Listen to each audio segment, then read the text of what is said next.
freaking reverb. Kami-sama arigato. Man, I don't understand Japanese. I think Kami-sama is like God or something. I don't know. Correct me if I'm wrong. I wanna be I wanna be politically correct, you know? Especially if snowflakes like me. What is hanol baliw? Meow.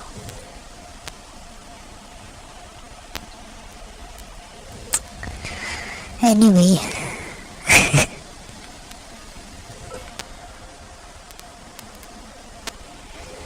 kami-sama arigato. Like, freaking thank God, yo.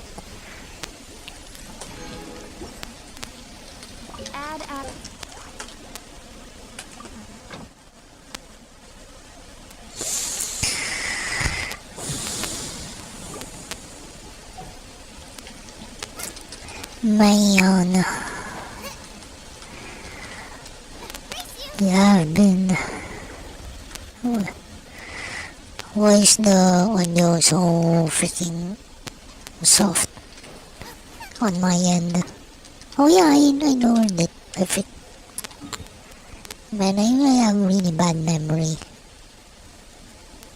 I lowered it yesterday so that we can watch Lavelle Crawford. Anyway, I was like freaking falling asleep at work earlier. It's because of there was training. Yeah. Oh, there's always training at work.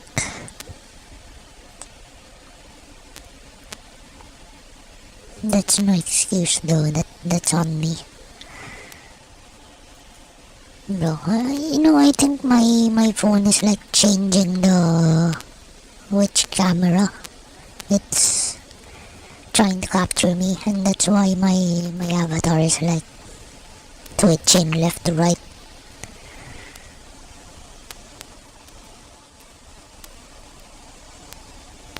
Man, I hate this.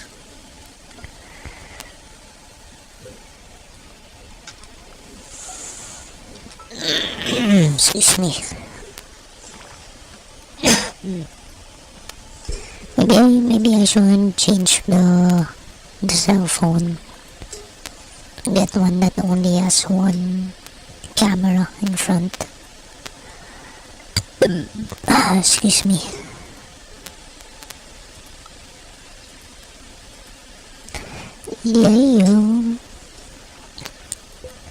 Yayo. My avatar is freaking twitching again. What the frick?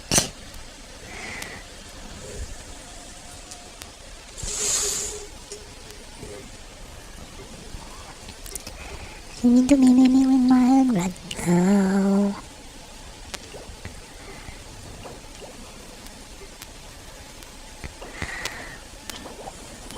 Whoa. I actually ran out of this. Cryo-Regicide is one of those I actually abused, you know. If it's a Regicide, I abused it.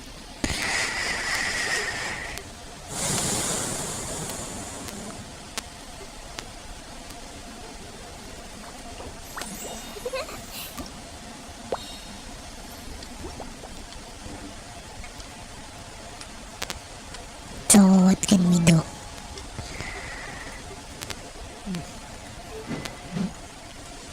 Base attack 449. Shion.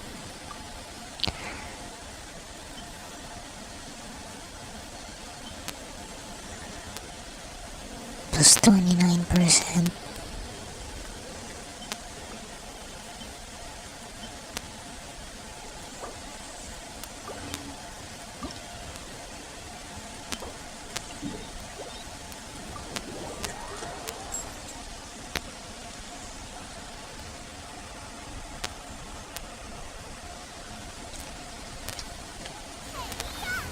Oh frick, that was a negligent skill usage. I pressed it by mistake. Freaking hell.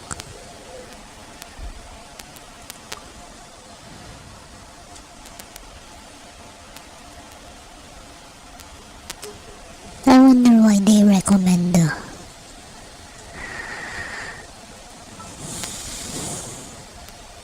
let's see. I wonder why they recommend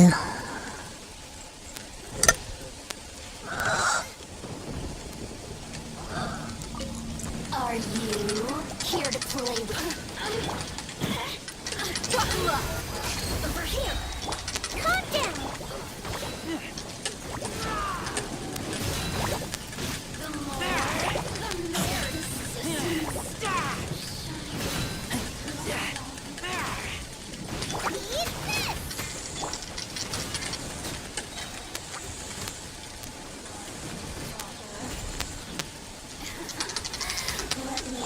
What's off?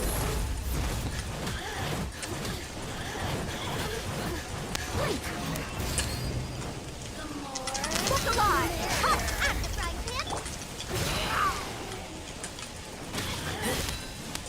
Over here! Let me amuse myself a little.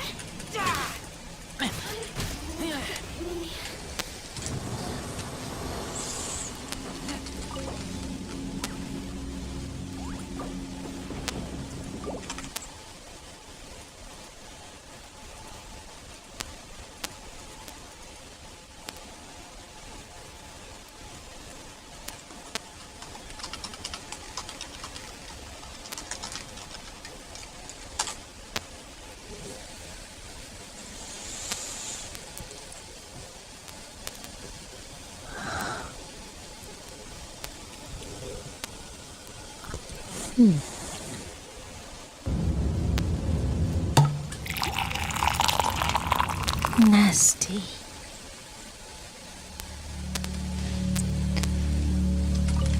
Are you here to play? The mind doesn't shut off just because the lights do. You lie down, close your eyes, and suddenly everything you've been avoiding all day begins to speak louder. Unfinished That's thoughts, so true. vague worries, past conversations, future plans. It's not noise from the outside that keeps you awake anymore, it's the noise within. But there is another way to drift into sleep, not by numbing or distracting yourself, but by gently quieting the mind with ideas that calm, not stimulate, with wisdom that doesn't demand attention but invites reflection. Philosophy at its core isn't about complexity, it's about clarity. It's the ancient art of stepping outside the chaos and remembering what truly matters. And some of the most powerful traditions, Stoicism, minimalism, and the wisdom of solitude, offer exactly what we crave at night: stillness. Stoicism teaches us to stop trying to control what's never been ours to control. How much anxiety is born from our desperate need to force outcomes, to predict what happens next, to fix what won't be fixed. The Stoics didn't numb themselves. They simply accepted reality without clinging to it. Letting go is not weakness. It's not giving up. It's making peace with life as it is. And in that peace, the mind begins to soften. The tension loosens its grip. You begin to see that effort is not always the answer, and that sometimes sleep arrives only when you stop trying so hard to chase it. But there's also a deeper layer to stillness, solitude. Not loneliness, not isolation, but the powerful kind of aloneness that philosophers like Nietzsche, Emerson, and Schopenhauer spoke of. Solitude isn't something to run from, it's something to lean into. In solitude, we're no longer performing. We're no longer shaped by the noise of other people's opinions or expectations. And in that quiet, we remember who we are. At night, when the world finally stops talking, solitude becomes a gift. It lets you return to yourself. It allows the deeper parts of you to be heard, softly, patiently, without judgment. Without judgment. Then there's minimalism, not just in possessions, but in thought. The mind is often cluttered, not because life is too full, but because we refuse to let go of what no longer serves us. The philosophy of less is more is about clearing mental space, about removing unnecessary burdens, unimportant comparisons, and the pressure to always be more. Minimalism is a form of psychological decluttering, and as the noise fades, clarity takes its place. You begin to feel lighter, calmer, ready to rest. This video is a place to lay all of that down, to stop carrying what you don't need, to let go of control, embrace solitude, and find peace in simplicity. As you close your eyes, let these ideas guide you, not to do more, but to let go, not to resist, but to surrender. Let philosophy be your quiet companion tonight. Let it soften the noise in your mind and slowly, gently lead you back to rest.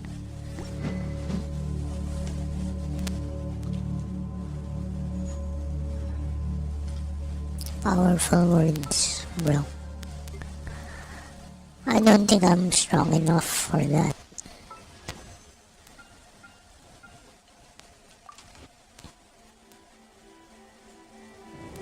Have you ever pushed a door marked pull and for a frustrating moment found yourself stuck outside looking in? In that brief second, you're at odds with the very mechanics of how things work. Now imagine if that wasn't just a door, but your approach to life. The world we live in today praises the go-getters, the shakers, the ones who make things happen. But what if I told you that the secret to inner peace and outer success doesn't lie in the force of effort, but in the graceful art of letting things unfold? This isn't about inaction. It's about a strategic effort, the kind that aligns with the rhythm of the universe rather than scrambling against it. At first glance, this might sound like a call to passive existence, an invitation to drift aimlessly on the tides of fate.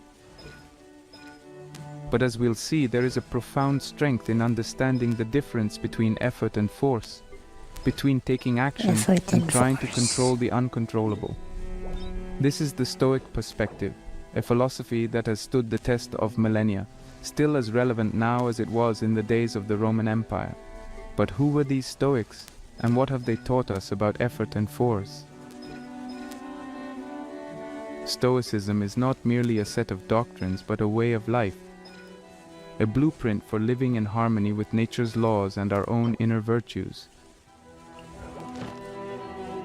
The Stoics, including great minds like Marcus Aurelius, Seneca, and Epictetus, were not concerned with academic debates, but with practical wisdom. They believed in the power of reason, the importance of virtue, and the acceptance of fate. I will protect you.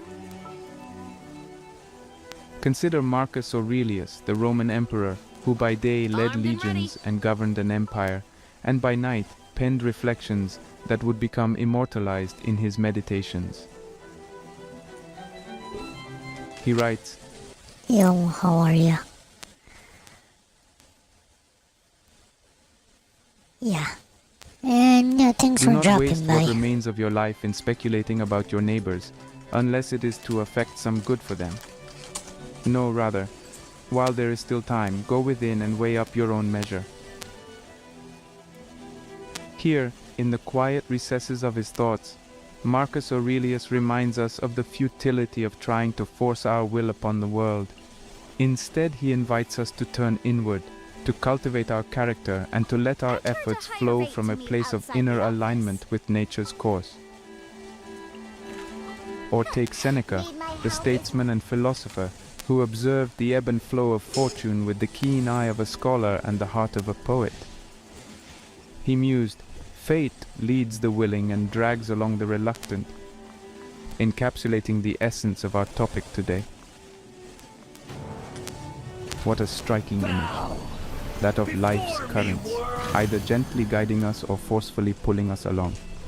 Seneca's words encourage us to discern when to exert effort and when to yield, to understand that there is a time to row with all our might, and a time to raise our oars and let the river carry us forward.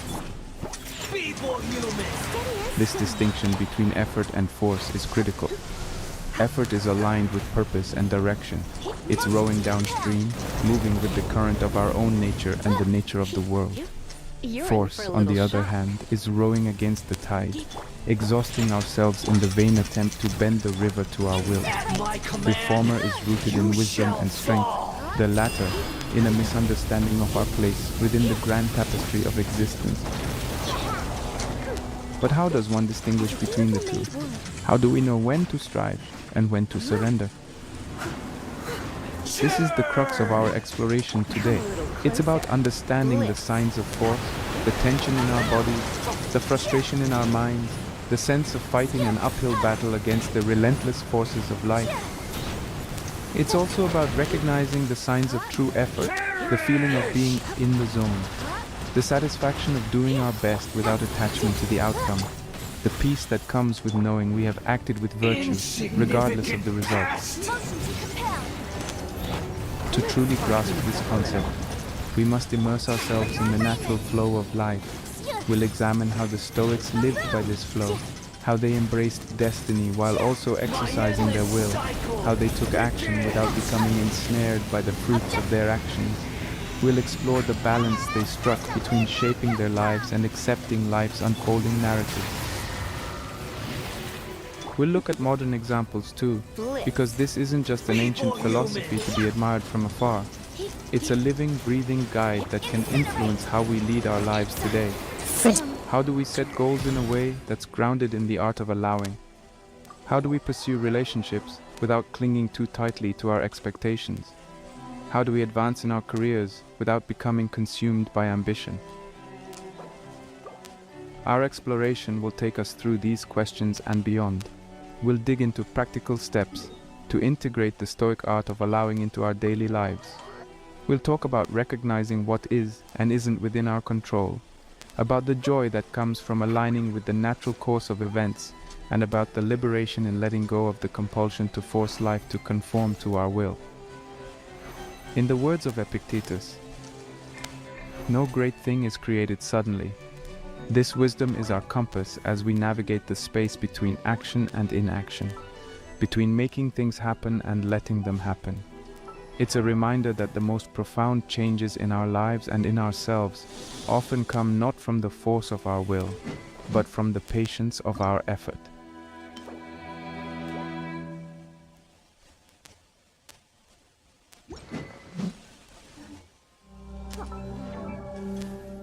Venturing further into the essence of our narrative, we confront the concept of forcing things. To force is to push against the natural rhythm of events and experiences with a kind of blind determination that often ignores the realities at play. It is an attempt to impose our will, to control outcomes, and to manipulate the path of life so that it conforms to our personal goals and desires. This endeavor, while rooted in the pursuit of success, often leads us astray from the path of wisdom. Imagine standing at the river's edge. Your objective lies on the opposite bank. Forcing things would be akin to plunging into the water, swimming against the current, expending energy with every stroke, fighting the river every step of the way. It is possible that you might reach the other side, but at what cost? Your strength is depleted, your spirit weary, and you are left wondering if there might have been a better way, a bridge, a boat, or a smoother passage downstream. Now let's turn our gaze inward, to the psychological and emotional landscapes within us. When we force things, what occurs in the realm of our minds and hearts? There is a tightness, a constriction that comes with trying to control the uncontrollable. It manifests as stress, the body's alarm system, signaling that something is not right. Anxiety follows, a sense of dread that shadows our every move, whispering of all that could go wrong. And, if left unchecked, this state of constant strain leads to burnout, a deep and profound exhaustion that dims the light of our spirit and the sharpness of our intellect. In our society, where the cult of achievement reigns supreme, these symptoms are often worn as badges of honor. Long hours, sleepless nights, and unyielding pressure are heralded as the hallmarks of dedication. Yet, this is a misunderstanding of what true dedication and achievement entail. The Stoics would look upon this and shake their heads, for they understood that working against nature, both the nature of the world and our own nature, is folly. Something's come up? The Stoic virtue lies in working with nature, not against it. It is in recognizing the flow of the cosmos and aligning ourselves with it. This does not mean we abandon our goals or relinquish our dreams. Rather, we pursue them with an understanding of the appropriate means and timing. It is to know when to plant and when to harvest, when to speak and when to remain silent, when to act and when to wait. Stoicism teaches us to apply our efforts wisely, to exert our energies in harmony with the cycles of change and growth. It counsels us to focus on our own actions and attitudes, the true areas where we possess power. This is not a passive resignation, but an active engagement with life, tempered by the wisdom to accept what we cannot change. Wow. To work with nature, one must understand it, and this begins with self-knowledge. The Stoic practice of self-examination, reflecting on one's thoughts, emotions, and actions, is a tool for this purpose.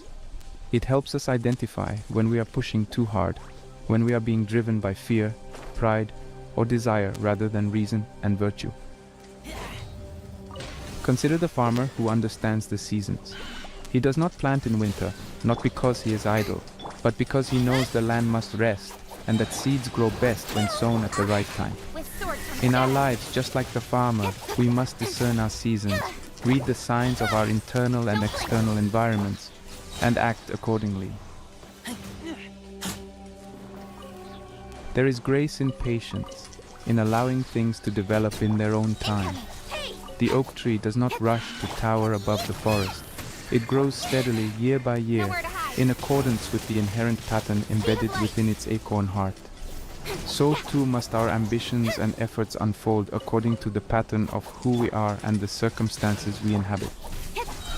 This brings us to the realm of our practical lives, where each day presents countless opportunities to choose between forcing and flowing. It is in the projects we undertake at work, the relationships we nurture, the personal goals we set for health, learning, and growth. To approach these endeavors from a Stoic perspective is to engage with them wholeheartedly, applying our talents and energies, but with a mind open to the outcomes, whatever they may be. To practice this art, we must be vigilant, constantly monitoring our inner state for the tension of force. We must be courageous, willing to let go when we find ourselves gripping too tightly to a predetermined outcome. And we must be compassionate, granting ourselves the kindness to stumble, to learn, and to grow without the harshness of self-imposed demands. As we advance in this discussion, remember the wisdom of the Stoics, to live in agreement with nature. This is not the path of least resistance, it is the path of true resistance, the kind that shapes stones and carves canyons, the resistance that, through patience and persistence, aligns with the forces of life to create enduring beauty and strength. This is the resistance that understands the power of water flowing over rock, the steady and gentle insistence that, over time, reshapes even the hardest of obstacles.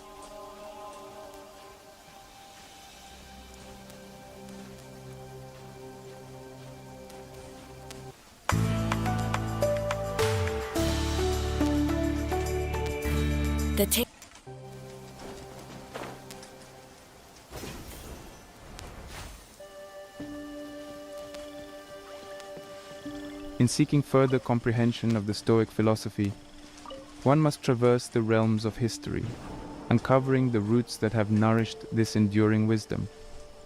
The ancient Stoics perceived the world as an interconnected web, governed by a divine reason they termed logos. Within this cosmic fabric, they believed that the only true control we possess is over our faculties of judgment and action, while all else lies outside our domain in the hands of fate or providence. This understanding shaped their approach to life, embracing what occurs with equanimity and focusing their efforts on personal virtue and wisdom. The Stoics did not advocate for passivity, rather they called for an active participation in life, tempered with the acceptance that outcomes are not ours to dictate. This balance between control and acceptance is the golden thread woven through the tapestry of Stoic thought. One of the most compelling historical anecdotes illustrating this Stoic acceptance is the tale of Zeno of Citium, the founder of Stoicism. Legend has it that Zeno was a prosperous merchant until a shipwreck near Athens stripped him of his wealth. It was this twist of fate that led him to the Stoic philosophy, studying under crates of Thebes, and eventually developing his philosophical system that espoused inner peace through the acceptance of fate. The shipwreck that could have been perceived as a catastrophic event became the catalyst for Zeno's philosophical enlightenment. It's an exemplar of the Stoic attitude, transforming misfortune into opportunity, perceiving obstacles as the raw material for growth. Zeno's loss of external possessions led him to discover the internal wealth of wisdom, virtue, and tranquility. Let's fast forward to the present day and consider the applicability of these historical lessons in our modern context. Today, we navigate a world of unprecedented complexity and change, where the illusion of control is amplified by technology and the pace of innovation. Yet, the essence of what we can truly govern remains unchanged: our thoughts, our choices, and our reactions. The modern allure of control can be seen in the countless tools and systems designed to optimize every aspect of our lives, from sleep to productivity. We schedule, we plan, we track, often forgetting that despite our best efforts, life has a way of unfolding in unexpected patterns. The Stoic teachings remind us that it is not the plan itself, but our attachment to the plan that often leads to turmoil. In the contemporary sphere of influence, from business leaders to sports coaches, the Stoic principle of focusing on the process rather than the outcome has been celebrated and adopted. It is recognized that excellence results from the quality of our actions, not from the anxious preoccupation with results. By applying Stoic wisdom, we learn to invest our energy in the present task with full commitment, leaving the results to unfold as they will.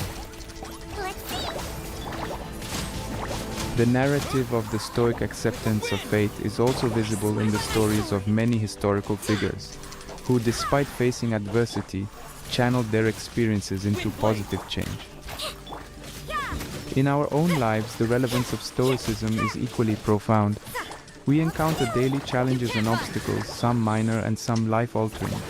The Stoic practice of differentiating between what we can control and what we must accept helps us navigate these trials with a steadier heart and a clearer mind. It encourages us to focus our efforts on our response, our integrity, and our purpose, rather than on the capricious elements of chance and circumstance.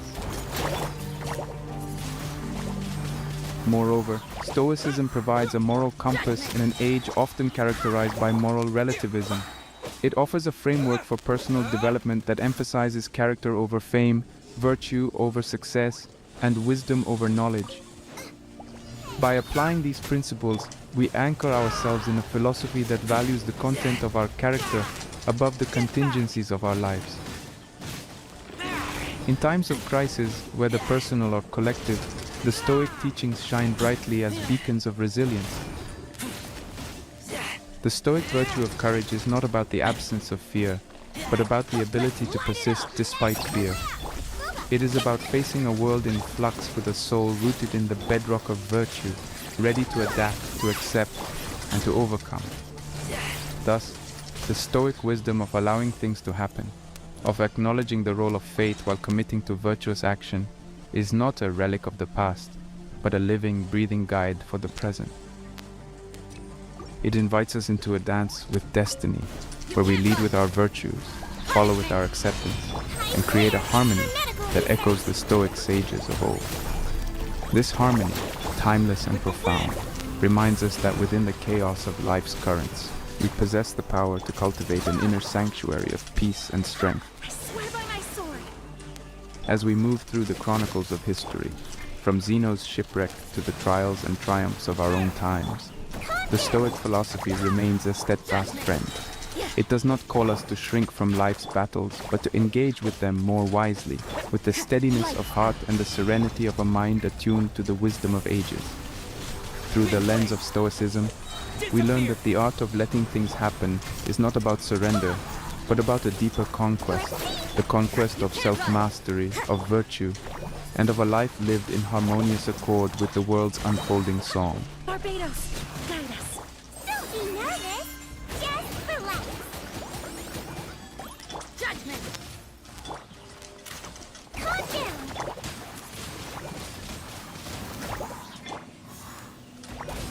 You can't run. Delving into the rich fabric of Stoic wisdom, we arrive at a pivotal juncture, the philosophy of action without force. This is not an admonition against action itself, but rather against the attachment to the fruits of our actions. It's a delicate balancing act, one that requires us to engage with the world fully, exerting ourselves in the pursuits we deem worthy, while simultaneously releasing our grip on the expectations of what these pursuits should yield. Judgment. In the Stoic view, action is essential. We are participants in the tapestry of life, and our choices, our movements, are the threads by which we contribute to the ever-evolving picture. Yet, Stoics distinguish sharply between taking action, which is under our control, and forcing an outcome, which is not.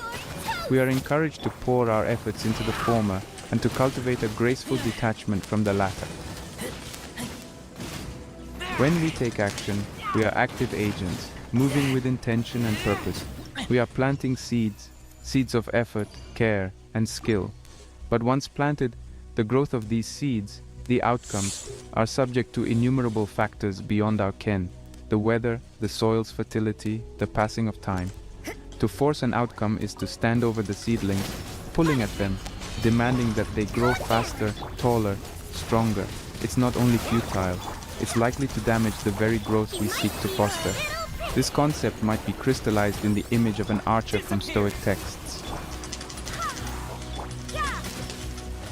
The archer pulls back the string, aims with concentration, and releases the arrow. Hello. His job is Yo, done in the moment of James. release, where the arrow lands is no I longer saw, in his I hand. saw Linda. It may be swayed by the wind, it may strike a moving target, or it Hold may on, fall let short. me finish The this. archer's tranquility lies in his Let me skillful finish action, this. not in the pride or disappointment of the arrow's flight. Barbados, guide us. Stoicism, in its embrace of action without attachment to the outcome, finds an intriguing parallel in the Eastern philosophy of Taoism, particularly in the concept of Wu Wei. Translated as non-doing or effortless action, Wu Wei is the art Effortless of flowing action. with life's natural currents. It is acting in accordance with the Tao, the way of the universe, which moves effortlessly and spontaneously. Wind, hear me. It doesn't mean not acting at all. Rather, it implies action that does not involve struggle or excessive effort. Wu Wei is about alignment with the rhythms of nature, about understanding when to act and when to remain still, when to exert force and when to yield. This is not a resignation from action, but an invitation to a higher form of engagement.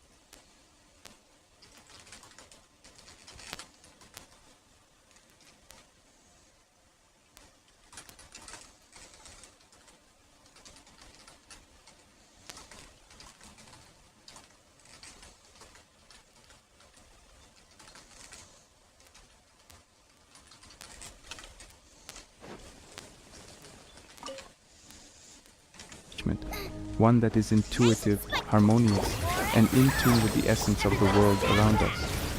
Just as a tree doesn't strain to grow, but does so naturally, Wu Wei teaches us to apply our energies where they will be most effective and to refrain from wasteful expenditures of force. It's an acknowledgement that the universe has Yeah, its flow, it is its own expensive for intricate me. patterns and wisdom, and that our true power lies in becoming attuned to these, moving with them rather than against them. Drawing on Wu Wei, we can learn to recognize the difference between taking action and trying to force an outcome. Taking action is planting the tree, watering it, tending to it with care. Forcing an outcome is the anxiety that comes from watching the tree every day, worrying about its growth, being attached to how and when it will bear fruit.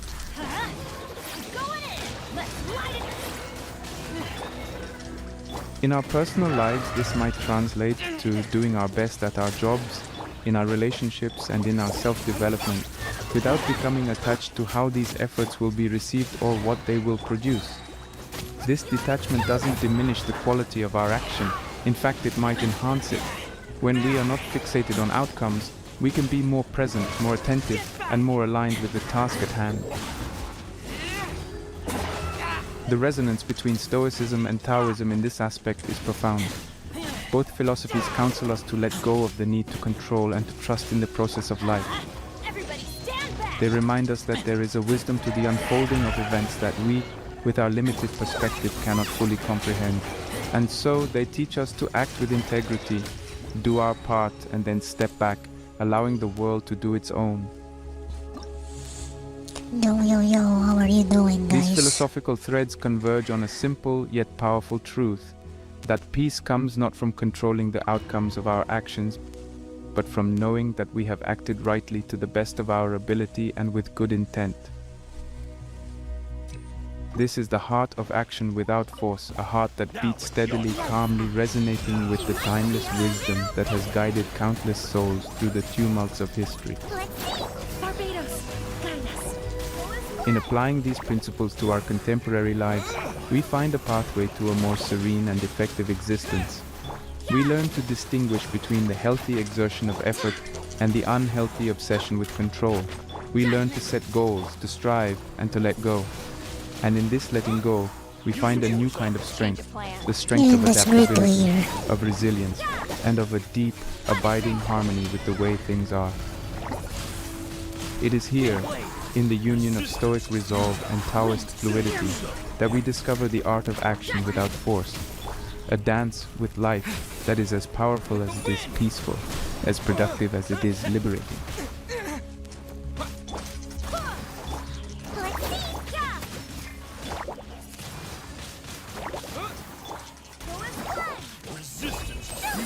Milo morning, champs! More and more ang challenges sa school, kaya more and more dapat ang energy.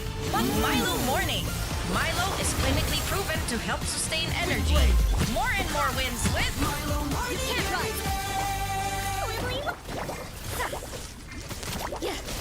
I swear by my sword. The Stoic teachings offer profound lessons on the art of letting go, providing us with a guide to living a life that is both purposeful and tranquil. Let's explore in greater depth how the Stoic wisdom can be applied to our modern lives. Epictetus provides a fundamental Stoic lesson, the distinction between what we can control and what we cannot. This discernment is the bedrock of Stoic peace of mind. Frick. Some things are within our power while others are not. Within our power are opinion, motivation, desire, aversion, and in a word, whatever is of our own doing. Not within our power are our body, our property, reputation, office, and in a word, whatever is not of our own doing. In a world that often feels chaotic and unpredictable, understanding and embracing this dichotomy can be transformative. Imagine living with the constant recognition that our efforts are best placed on our inner world, the realm of our own decisions, judgments, and reactions. This is where true agency lies. By accepting this, we can conserve our energy, no longer dissipating it in futile attempts to control the uncontrollable. It's like sailing. A skilled sailor doesn't waste time lamenting the direction of the wind, but instead adjusts the sails and steers accordingly. In practical terms, this means focusing on our responses to situations, not the situations themselves. It's about preparing ourselves for the various outcomes of our actions, understanding that success is not in the achievement itself, but in the effort well applied. When we apply this in our lives, we begin to let go of the frustration that comes with disrupted plans and unforeseen obstacles, and we start to move through life with a steadier, more resilient pace. Accept the things to which fate binds you, and love the people with whom fate brings you together, but do so with all your heart.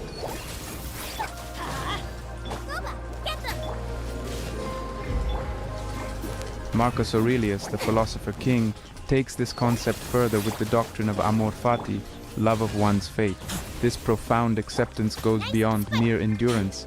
It's a joyous embrace of all that life offers, both the triumphs and the tragedies. What if we welcomed everything that happened to us as if we had chosen it ourselves? Wow. It's a radical shift in perspective, turning every moment into something of value, an opportunity for growth and reflection. This doesn't mean being passive or resigned to suffering. It means seeing the potential in whatever occurs. Marcus's insights can lead us to find beauty in the inevitable cycles of life. He encourages us to look at the whole of which we are a part, to understand our place within the greater order of things. This broader view can free us from the myopia that magnifies our troubles and blinds us to the possibilities contained within them. In embracing our fate, we are not giving up on making things better. Instead, we're committing to move forward with a kind of optimistic pragmatism. It's the practice of taking each moment as it comes and infusing it with our best selves. Not because it guarantees a certain outcome, but because it is the most authentic way to live. He might feel a little pity. Meow meow. It is not that we How have a are short ya? time to live, but that we waste a lot of it. Life is long enough. And I a waste a sufficiently lot of it generous with amount video has been games. given to us for the highest achievements if it were all well invested. Seneca's musings on time provide a vital Stoic lesson on the importance of prioritization and focus. He prompts us to consider the scarcity of time and the folly of wasting it on the inconsequential. His admonitions against the squandering of time are a call to action for mindful living. We live in an era filled with distractions, where our attention is a currency in high demand. Seneca's advice takes on new meaning when we consider how modern technologies can lead us to inadvertently waste vast amounts of this precious resource. What would it look like if we applied his wisdom today? It would mean a conscientious effort to let go of the trivial, the endless scroll through social media, the preoccupation with the lives of others, the worry over things beyond our control. Instead, we can choose to use our time in pursuits that enrich our souls and better our world. This could involve deepening our relationships, cultivating our talents, or contributing to our communities. It's a call to let go of the superficial and to engage deeply with the essence of life. The Stoic practice of letting go is not about disengagement from the world. Rather, it is about engaging with it more meaningfully. It is not about indifference, but about discernment, the ability to differentiate between what truly matters and what doesn't. It is not about the absence of action, but about purposeful action guided by wisdom. Let's light it up. By internalizing the lessons of these Stoic philosophers, we learn to let go of the illusion of control, the resistance to our reality, and the distractions that sap our time. In their place, we cultivate acceptance, purpose, and focus, enriching our lives and allowing us to navigate the world with grace and equanimity. In doing so, we honor the Stoic legacy, turning their timeless wisdom into a living practice that continues to resonate across the ages.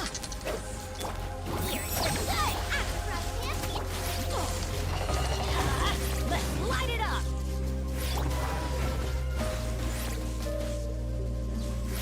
Incorporating the philosophy of non-force into the minutiae of daily life is akin to learning a new language, the language of deliberate calmness and measured response. It is a subtle art that requires practice, patience, and a conscious recalibration of our habitual reactions. We will traverse practical strategies that weave the threads of non-force into the fabric of everyday existence, allowing its philosophy to permeate our actions and interactions. First, let us consider the morning ritual, a daily tableau for setting the tone. Instead of leaping into the day with a frenzy of activity, we might begin with a moment of stillness. This could Yeah, I think I need that. Although I am very still when I wake up, when I take a bath, when I get dressed, and then ride my bike. It could be a short meditation, a few minutes of deep breathing, or simply sitting with a cup of tea, anchoring ourselves in the present.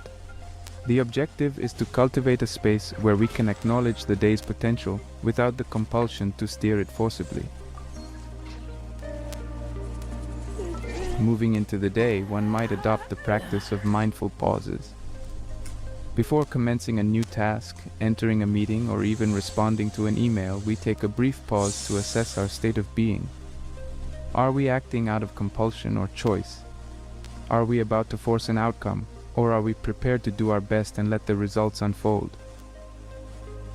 These mindful pauses become checkpoints that reinforce the discipline of non-forcing. Another exercise lies in the realm of communication.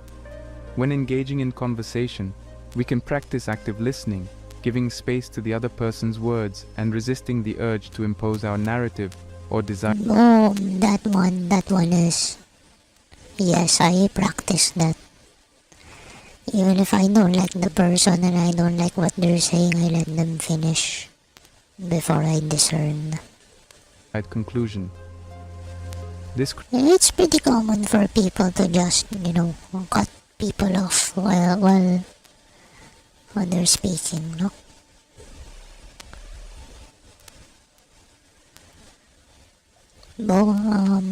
I know a lot of people like that, both elderly and young.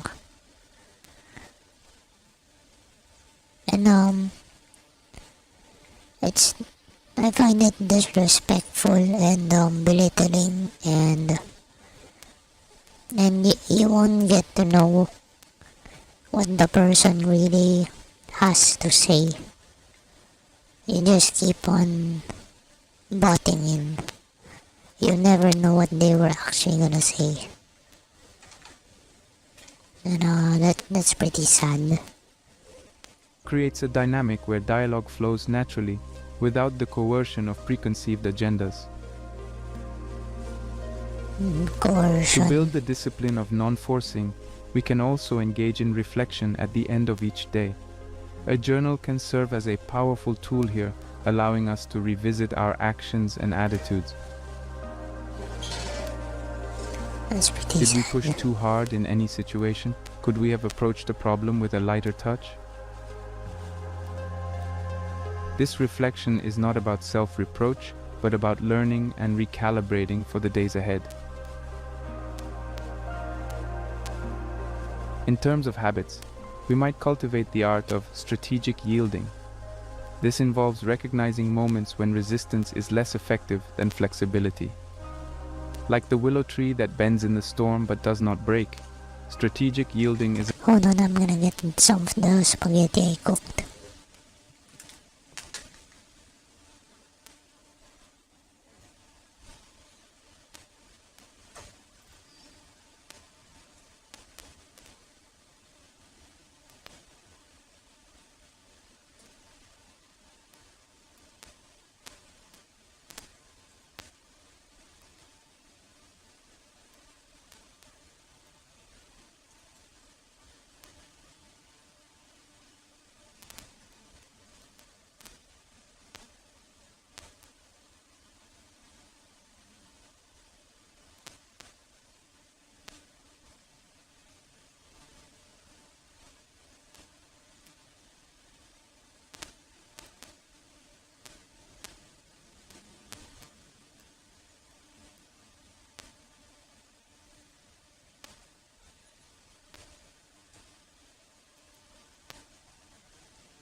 about identifying the strength in adaptability. This could mean deferring a decision when emotions are high, yielding the floor in a debate to gather more information, or simply opting to take a walk when a work problem seems insurmountable. Furthermore, we can embrace practices that encourage a letting go mindset, such as yoga or Tai Chi, which synchronize movement and breath, teaching us to move with intention but without unnecessary tension. The physical act of releasing tension in the body can be a metaphor for releasing psychological tension and the need to control.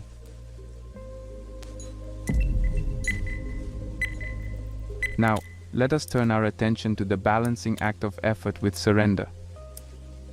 It is a dance between doing and being, exerting and resting. The key lies in our focus. When we concentrate on the process, the doing, rather than the outcome, we find a rhythm that honors both effort and ease. We work wholeheartedly, yet we remain inwardly detached from the fruits of our work. In practice, this might look like setting goals and working toward them with dedication, but regularly reminding ourselves of the larger context. Our worth is not defined by our successes or failures. It could also involve setting boundaries around our work, acknowledging that rest and recuperation are as vital as the work itself. Moreover, in the ebb and flow of professional life, we can apply the principle of non-force by being discerning about our battles. Not every situation requires our intervention. Sometimes the most strategic move is to step back and allow situations to resolve themselves, conserving our energy for matters where we can truly make a difference. To marry the notion of effort with surrender, we can adopt a twofold approach: proactive patience and reactive resilience. Proactive patience is the effort put forth in planning, preparation, and execution, coupled with the patience to let events unfold at their own pace. Reactive resilience is the capacity to bounce back from unexpected outcomes, using them as opportunities for growth rather than reasons for despair. The integration of non-force into our daily lives is not an abandonment of action or ambition. It is instead a more sophisticated engagement with both. It calls us to act with intention, guided by wisdom rather than whim, influenced by purpose rather than impatience.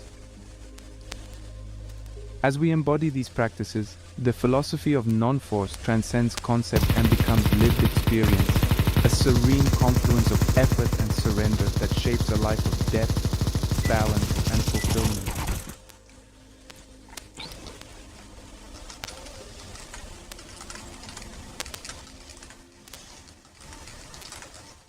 Sumakses sa pag-impress! Creative foodie, work your magic!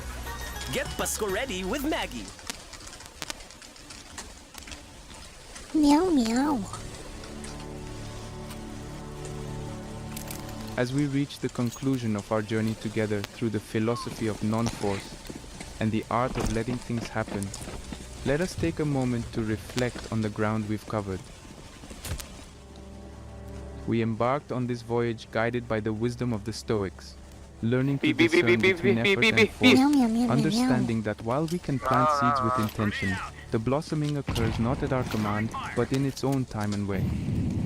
We recognize the telltale signs of forcing, stress, anxiety, and burnout, and contrasted these with the serene strength that comes from working in harmony with nature's rhythms. Our exploration took us through history, walking in the footsteps of Zeno and other Stoics who exemplified the virtue of acceptance in the face of life's unpredictable tempests. We considered the lessons from their experiences and the modern-day relevance of an unforced approach to life's challenges. The concept of Wu Wei from Taoism entered our conversation, enriching our understanding of action without attachment. And we found common ground between these ancient philosophies, realizing that effort can be exerted without the tension of force. We delved into the psychological effects of letting go, appreciating the mental health benefits that unfold when we cease to strain against the current of existence. We discussed how letting go has the power to reduce stress and improve our overall well-being, with research and personal anecdotes bolstering this transformative perspective. Excuse me. In the realm of practical application, we provided tools for integrating non-force into daily life.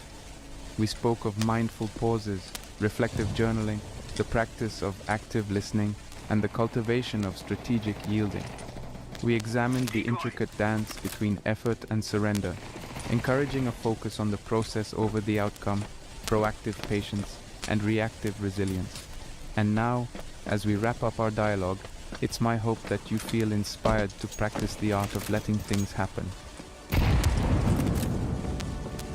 The path is laid out before you, not as a rigid track to be followed with forceful strides, but as a meandering trail to be walked with a sense of wonder and openness. Each step is an opportunity to apply the principles we've discussed, to experiment with the space between action and allow, and to discover the liberating power that comes from an inner posture of release. As you go forth, remember that this is not a call to passivity, but an invitation to a more profound engagement with life. It is about aligning with the flow of events, rather than colliding with them. It is the art of shaping without forcing, of influencing without overpowering, and of living with a deep and abiding sense of peace that comes from the recognition that, while we play our part, the universe has its rhythms, and wisdom lies in moving with them, not against them. Embrace this art of letting things happen and watch as your life transforms, not because you exerted force upon it, but because you allowed it to unfold in its own beautiful, unpredictable, and perfect pattern.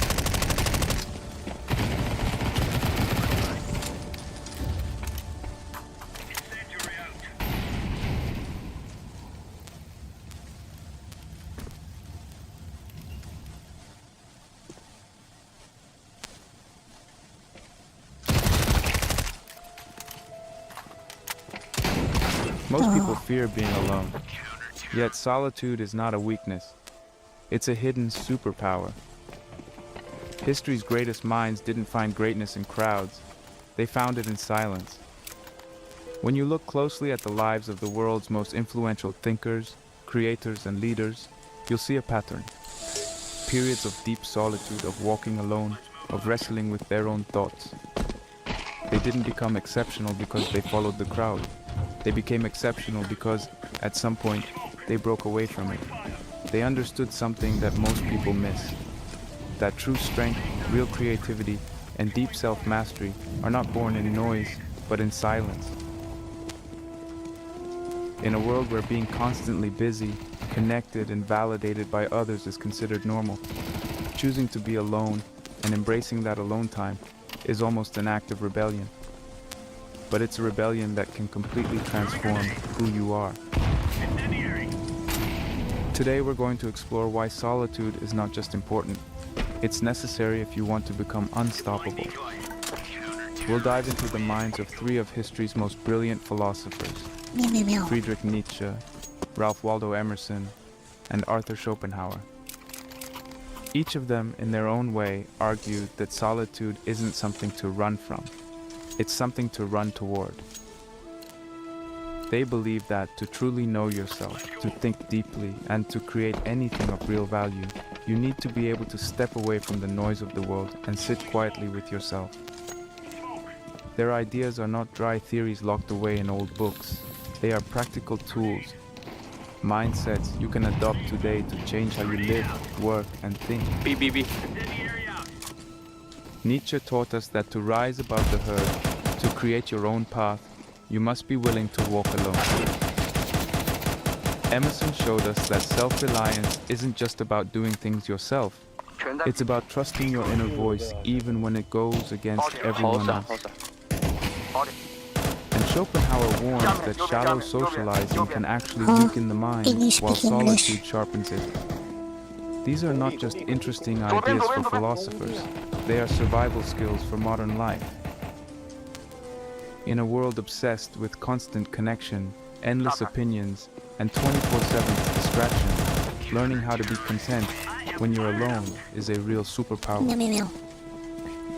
By the end of this video, you're going to have a deep understanding of why solitude is a critical ingredient in achieving anything truly meaningful.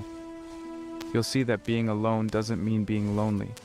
Instead, it means gaining a level of independence and clarity that very few people ever achieve.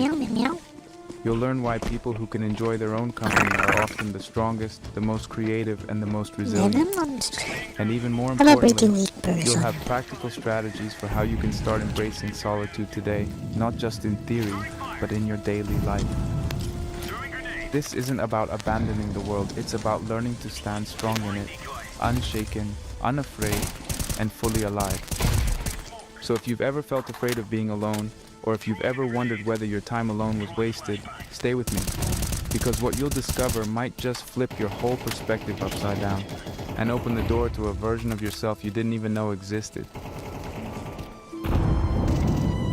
Good job.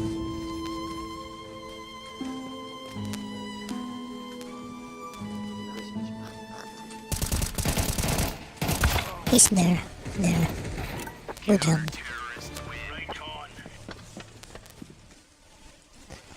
Meow, meow, meow, meow, meow.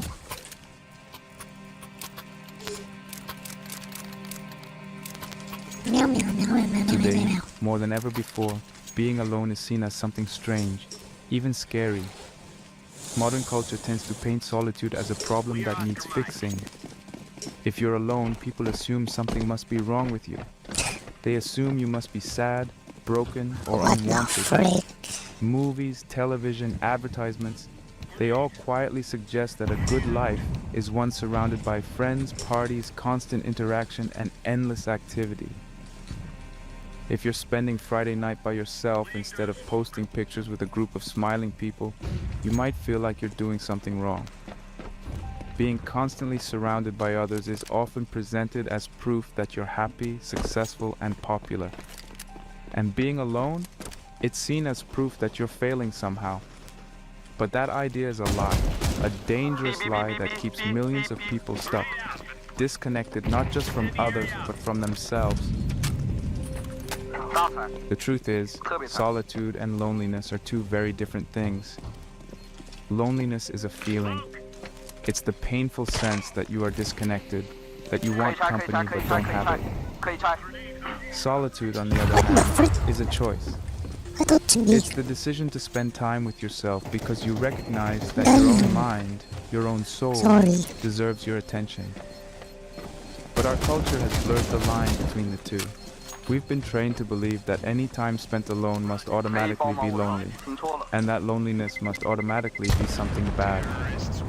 Because of this conditioning, most people panic at the idea of being alone.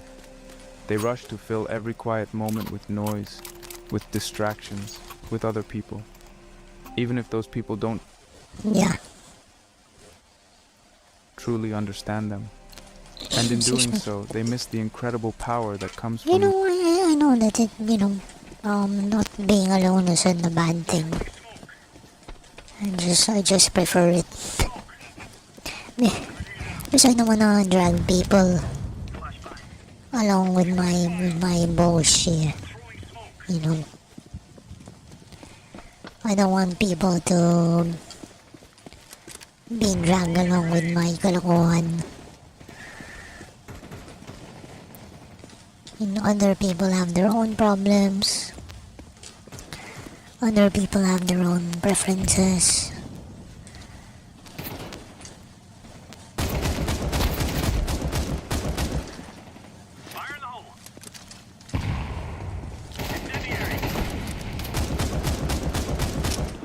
I think I hit him once.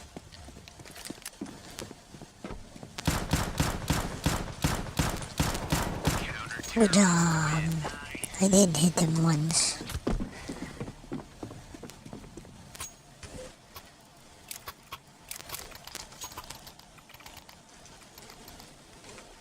learning to enjoy their own company. This fear of being alone is made even worse by the world we live in today. We are constantly overstimulated. Notifications light up our phones every few minutes. Social media apps are designed to keep us endlessly scrolling, chasing likes, comments, and validation. Every spare second we have, waiting in line, sitting in traffic, eating lunch, is filled with something, a song, a video, a text message, a notification. We are rarely, if ever, just sitting quietly with ourselves anymore. It's almost as if being alone with our own thoughts has become a lost art. But it's not an accident. It's by design. The modern world profits from keeping us distracted. The longer we stay plugged into the noise, the less time we have to reflect, to question, to grow. This overstimulation creates an addiction to external validation. Instead of asking ourselves how we feel about something, we look to others for their approval. Instead of trusting our own experiences, we wait to see how many likes we get or how many people agree with us. Slowly, without realizing it, we hand over the steering wheel of our lives to the opinions of the crowd. And the more we depend on external validation, the more terrifying solitude becomes. Because in solitude, there is no audience. There are no likes, no retweets, no quick dopamine hits from notifications. There is only you. And if you've spent your whole life avoiding yourself, that can be a scary thing to face. The American philosopher Ralph Waldo Emerson saw this problem coming a long time ago. In his famous essay Self-Reliance, he wrote, "Society everywhere is in conspiracy against the man of every one of its members." What he meant is that society, even without meaning to, pressures individuals to conform, to think alike, to behave in ways that fit the group rather than honor their own unique spirit. And this pressure doesn't just happen through direct orders or rules. It happens silently, through expectations, trends, and judgments. It whispers, stay with the crowd, don't stand alone, don't think differently. Emerson's warning is even more true today. The constant stream of media, peer pressure, and digital noise conspires, not by force but by habit, to make us distrust ourselves and fear the silence of solitude. Modern psychology backs up what Emerson and the great philosophers understood instinctively. Studies show that constant social interaction can actually weaken self-awareness and critical thinking. When we are always connected to others, our thoughts start to blend with the group's thoughts.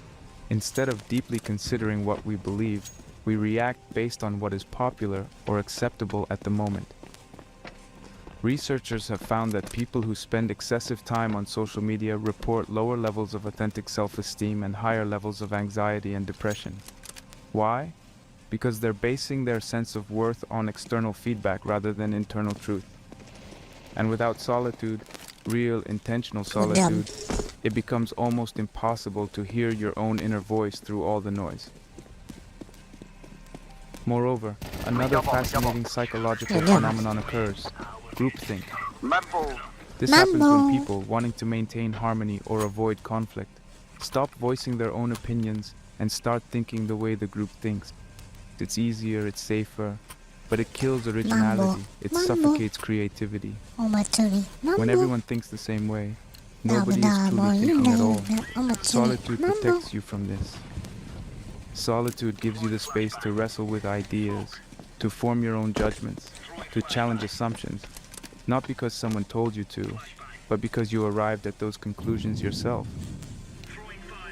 If you think about it, every major leap forward in human thought, art, science, and philosophy has come from individuals who dared to step outside the crowd and think independently. Einstein, Thoreau, Nietzsche, Da Vinci, they all spent significant periods of their lives alone, cultivating ideas that didn't fit neatly into the culture of their time. If they had been constantly surrounded by noise and distractions, if they had needed constant approval, would they have dared to think differently? Probably not. True originality requires solitude. The tragedy of modern life is that we've been sold the idea that solitude is something to fear, when in fact it is something to treasure. Overcoming the fear of being alone isn't just a small act of personal development. It's revolutionary. In a world that trains you to depend on the opinions of others, choosing solitude, choosing to sit quietly with your own mind, to explore your own soul without judgment, is one of the bravest things you can do. It's an act of rebellion against a culture that wants you constantly distracted and constantly conforming. It's the first step toward true freedom. And the beauty of it is this: solitude doesn't require you to move to a cabin in the woods or abandon society entirely. It starts in small moments. Putting your phone down when you're waiting in line, taking a walk without earbuds, sitting quietly with your thoughts before bed instead of scrolling. Little by little, you reclaim your mind. Little by little, Good job. you remember what it feels like to truly be yourself, not as others see you, but as you are when no one is watching. Meow, meow, meow, If you meow, can learn meow. to be alone, truly alone, not anxiously alone, you unlock a kind of strength most people never experience. Bro, I'm anxious around people. You stop needing the approval of others. You stop fearing their judgment. You start living according to your own values, your own truth, and that, as we'll continue to see, is the path to becoming truly unstoppable.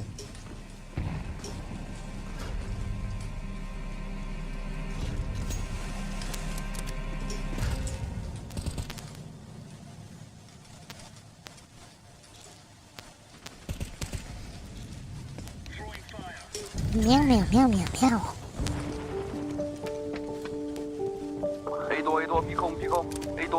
When we talk about solitude as a hidden superpower, there's perhaps no philosopher more powerful to bring into the conversation than Friedrich Nietzsche. Nietzsche understood, better than almost anyone, that if you truly want to live a life of greatness, a life that is your own, you have to be willing to step away from the crowd. You have to be willing to walk alone. In fact, one of his most famous ideas, the concept of the Übermensch, or the Overman, Man, but not to the point of thinking that you're above the load just because you're above other people, man. That's one of the things I don't like. is built in You know, I don't like bullies.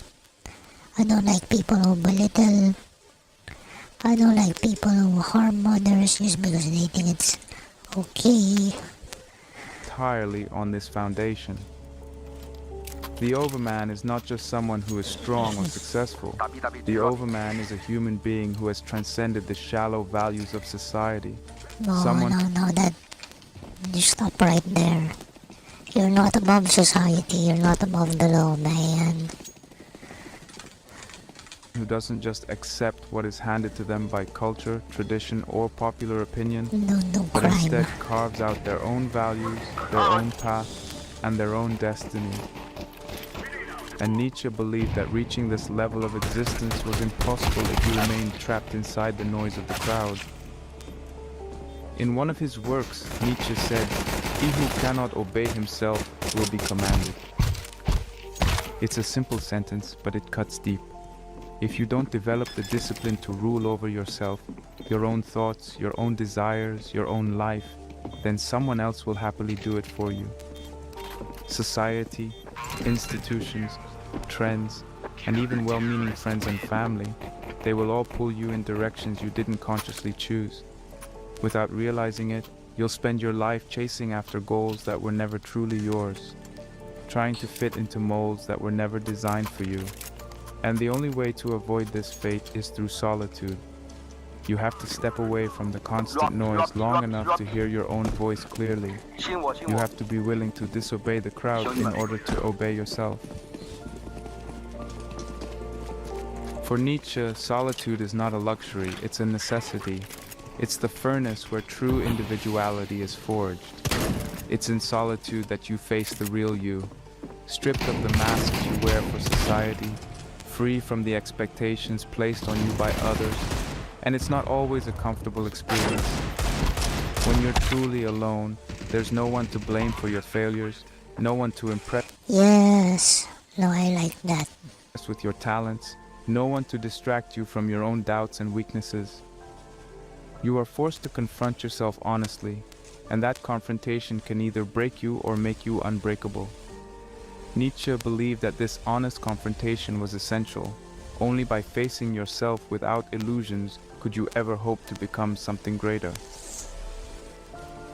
Nietzsche didn't just talk about solitude, he lived it. Throughout his life, he made deliberate choices to separate himself from mainstream society.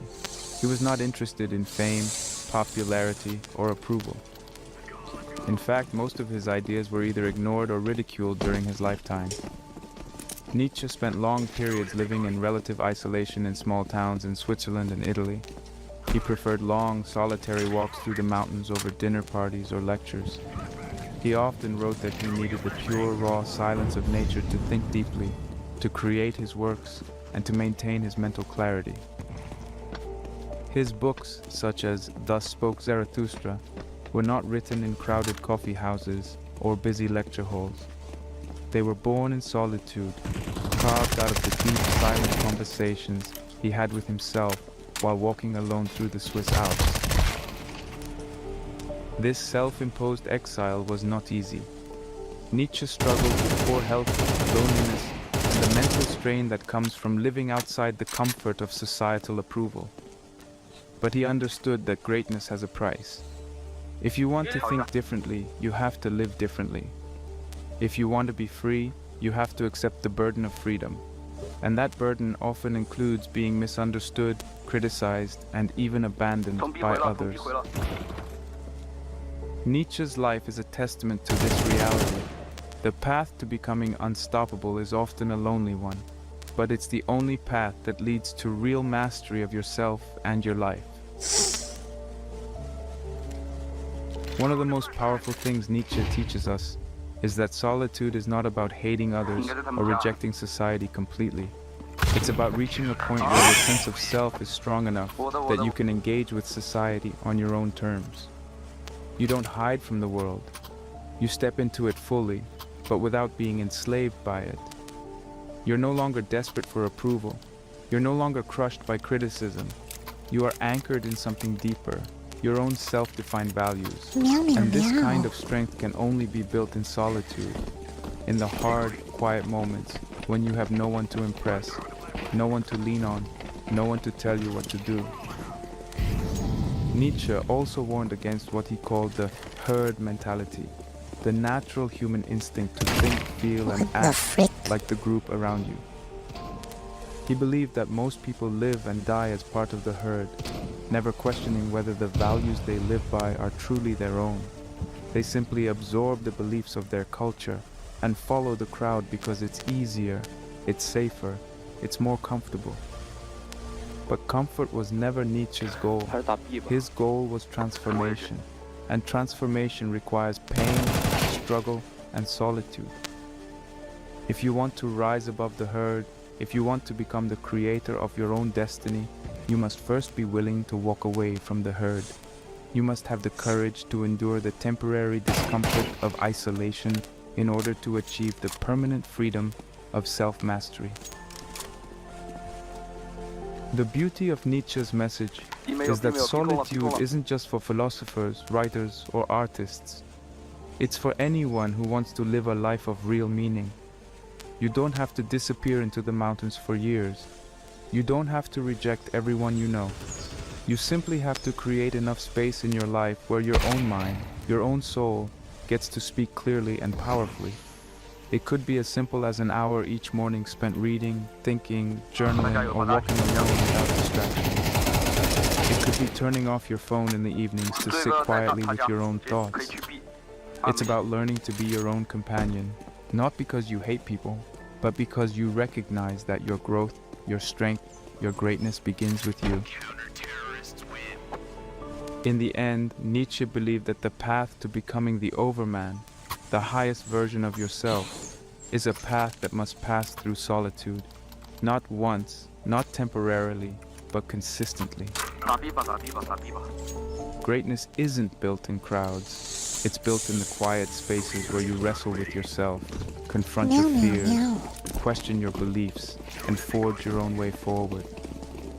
Solitude is the crucible where real inner strength is forged.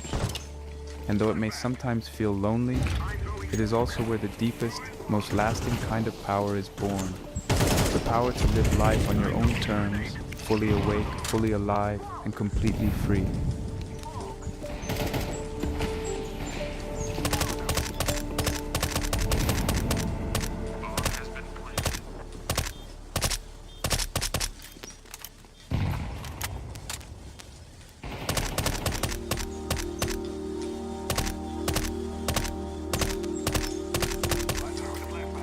When we think about the power of solitude, we can't ignore Ralph Waldo Emerson, one of the greatest American philosophers and essayists.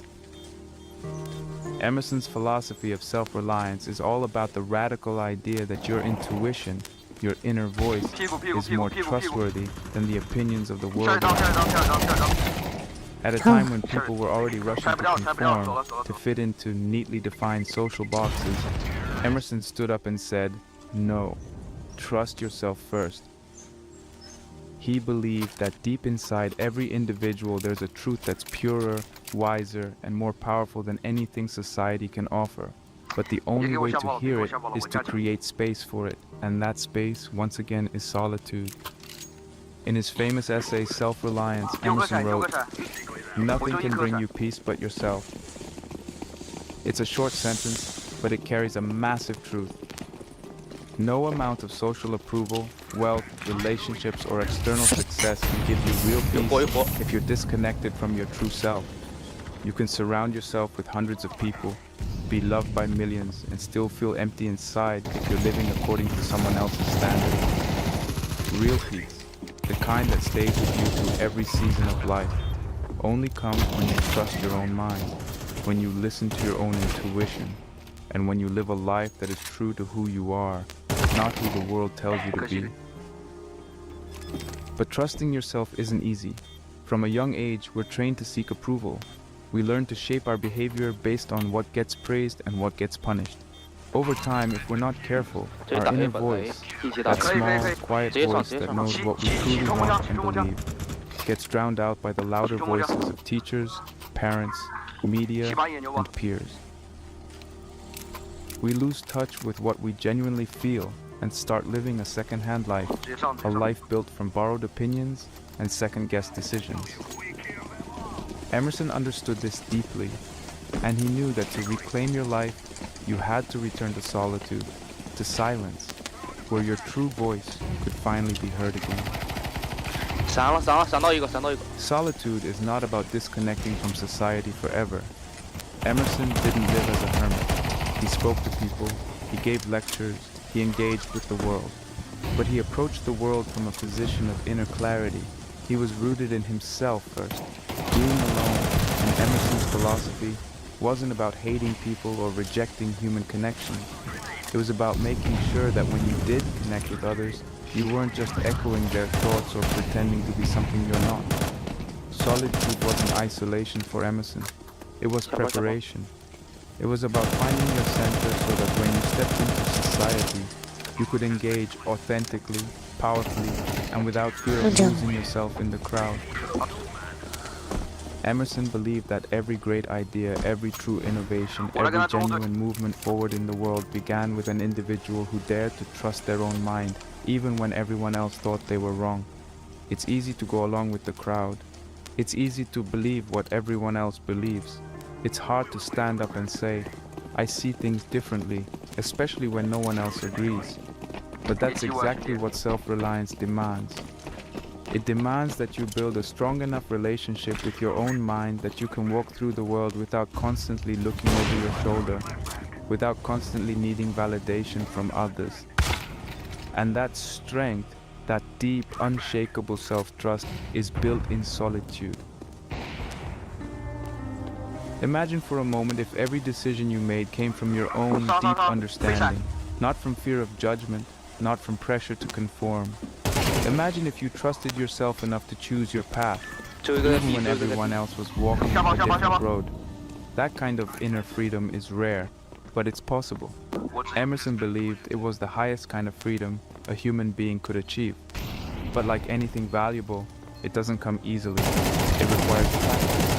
It requires time alone, listening to your own doubts, your own dreams, your own conscience, and learning to distinguish your real voice from the thousands of other voices you've absorbed over the years.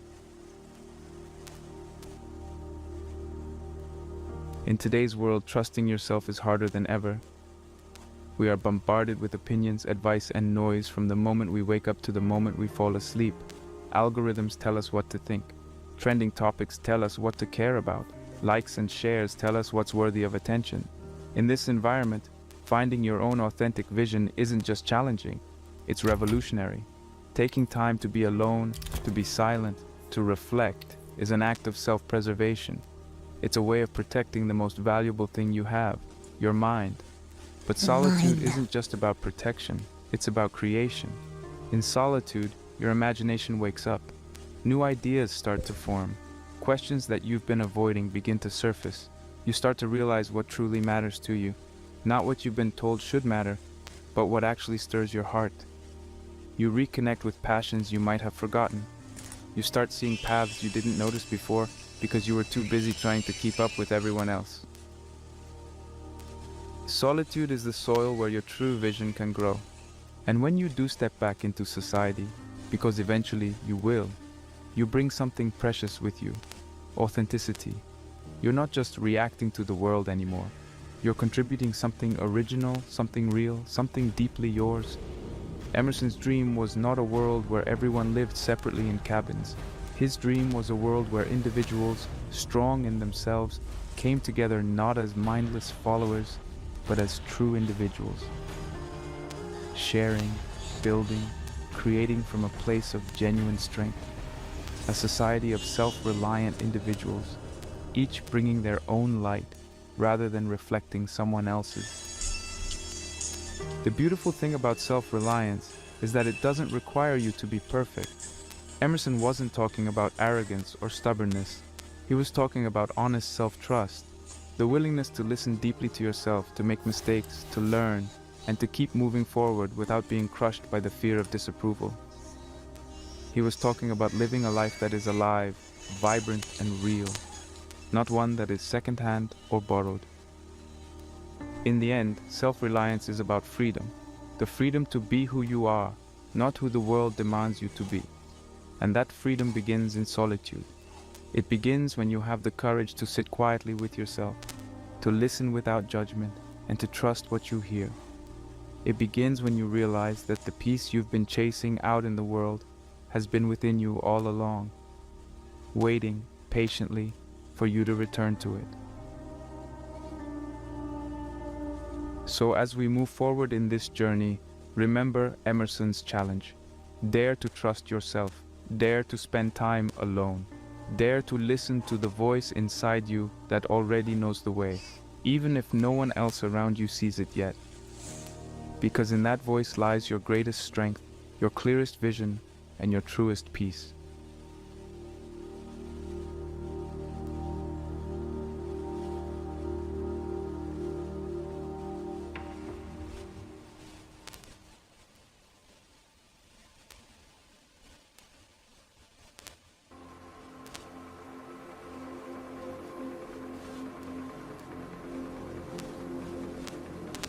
When we talk about solitude as a powerful tool for growth, it's impossible to ignore Arthur Schopenhauer, one of the most brilliant and most brutally honest philosophers in history. Schopenhauer had a very clear, very uncompromising view of solitude. He believed that true genius needs solitude like the body needs air. Without it, the mind gets polluted. Without it, original thought becomes almost impossible. In Schopenhauer's eyes, solitude wasn't just a nice thing to have once in a while. It was absolutely necessary if a person wanted to reach their highest potential. He knew that the deepest thoughts, the most profound insights, and the boldest ideas are born not in noisy rooms filled with shallow conversation, but in the quiet moments when a person stands alone with their own mind. One of Schopenhauer's most famous quotes captures his belief perfectly. A man can be himself only so long as he is alone. In those few words, he reveals a profound truth. When we are constantly surrounded by other people, constantly exposed to their expectations, their judgments, their opinions, we naturally, almost automatically, start to adjust ourselves to fit. It doesn't happen because we're weak or fake. It happens because human beings are wired for social survival. We sense what others want from us, and without even thinking about it, we often bend ourselves to meet those unspoken demands. Over time, if we're not careful, we lose touch with who we really are. We forget what we truly think and feel. We become, little by little, reflections of the crowd instead of reflections of our true selves. Schopenhauer believed that this loss of authenticity was the death of genius. Original thought, the kind of thought that changes the world, can only happen when you are free from the pressures and expectations of the crowd. And the only way to be free from those pressures is to create distance, to step back, to be alone. In solitude, you can finally think thoughts that are yours, not recycled from the people around you. You can finally hear your own voice without it being drowned out by the endless noise of society. You can finally create something new, something that couldn't exist if you were constantly worrying about fitting in. 10 seconds remaining. But solitude isn't comfortable for everyone, and Schopenhauer was brutally honest about this too.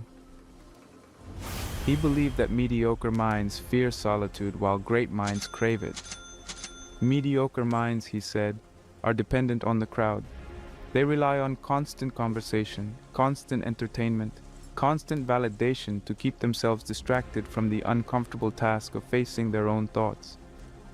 They fear silence because silence reveals the emptiness they have been trying to hide. Great minds, on the other hand, are not afraid of silence. They welcome it. They understand that solitude isn't a punishment, it's a gift. It's a rare and sacred opportunity to go deeper, to discover things that can only be found when you are completely alone. In today's world, this message is more important than ever. Shallow socialization is everywhere. We are constantly bombarded with opportunities to interact with others. But how deep are those interactions, really? A quick scroll through social media, a comment here, a like there, a brief conversation about the latest trend. These things give the illusion of connection, but they often leave us feeling emptier than before. They fill our minds with other people's opinions, other people's priorities, other people's distractions, and in the process, they drown out the deeper questions, the deeper dreams, the deeper creativity that lives within us.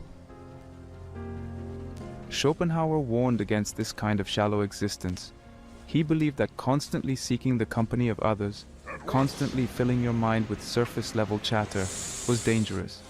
Not because people are bad, but because the human mind needs quiet to grow. Just like a plant needs stillness and time to sink its roots deep into the earth, a mind needs stillness and solitude to grow deep, original thoughts.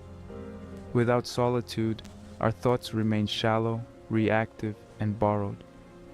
With solitude, we have the chance to discover ideas that are truly our own. It's important to understand that Schopenhauer wasn't saying that human connection is worthless. He wasn't saying we should live our lives in total isolation. He was saying that if you want to bring something truly valuable into the world, whether it's a book, a business, a philosophy, a work of art, or simply a life lived with real integrity, you must spend time apart from the noise. You must cultivate your inner world before you can contribute anything meaningful to the outer world. Solitude isn't about rejecting people, it's about preparing yourself to offer something real when you do engage with them. Think about the greatest creators, thinkers, and leaders in history. How many of them spent long periods in solitude?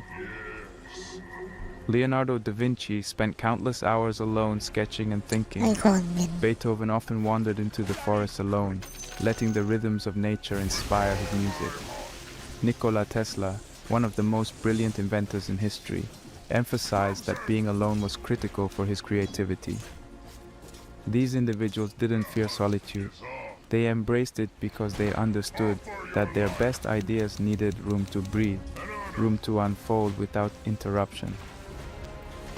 And the beautiful thing is, you don't have to be a world-famous genius to benefit from solitude.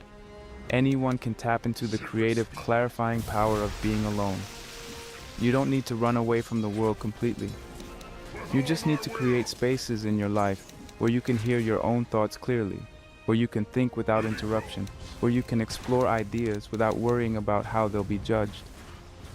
Even small pockets of solitude, a quiet morning walk, an hour without your phone, a weekend afternoon spent journaling instead of scrolling, can create the space you need for deeper thinking and greater creativity. Solitude gives you the freedom to think your own thoughts, dream your own dreams, and build your own vision for your life. It protects you from being swept away by the latest trends or trapped in the shallow conversations that fill so much of modern life. It allows you to ask the big questions. Who am I really? What do I truly believe? What do I want to create, to contribute, to stand for? These are questions that can't be answered in a crowded room or through endless notifications. They can only be answered in the quiet, sacred space of solitude. Schopenhauer's message is clear. If you want to live deeply, if you want to think clearly, if you want to create something original and meaningful, you must embrace solitude. Not fearfully, not resentfully, but joyfully, as a necessary part of your growth. Solitude is not a prison, it's a sanctuary. It's the place where your truest, strongest, most brilliant self has the chance to emerge.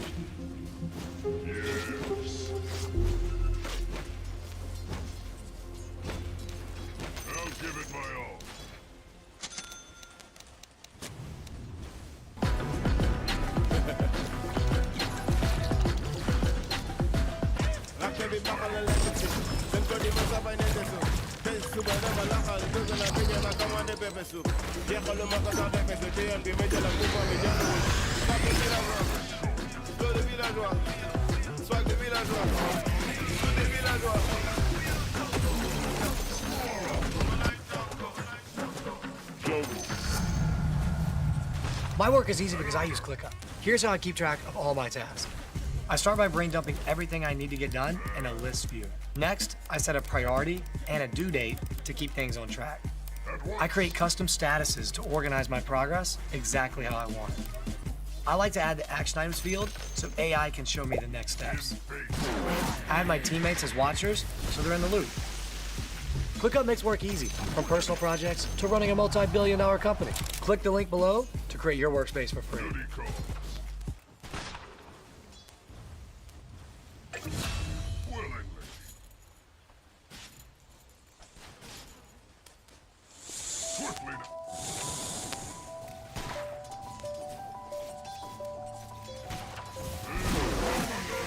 One of the greatest misunderstandings about solitude is that it's simply an emotional experience.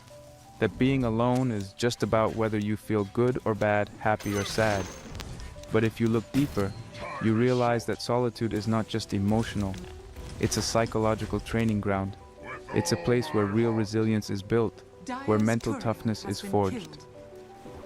In solitude, without distractions, without external validation, without anyone to blame or depend on, you're finally faced with yourself, with all your fears, doubts, insecurities, and hidden weaknesses. And it's there, in that uncomfortable place, that real strength has the chance to grow. When you're alone, you can't hide behind excuses. You can't distract yourself with constant noise. You can't shift responsibility to others. The conversations you have are with yourself. The battles you fight are internal, and that is exactly why solitude is so powerful.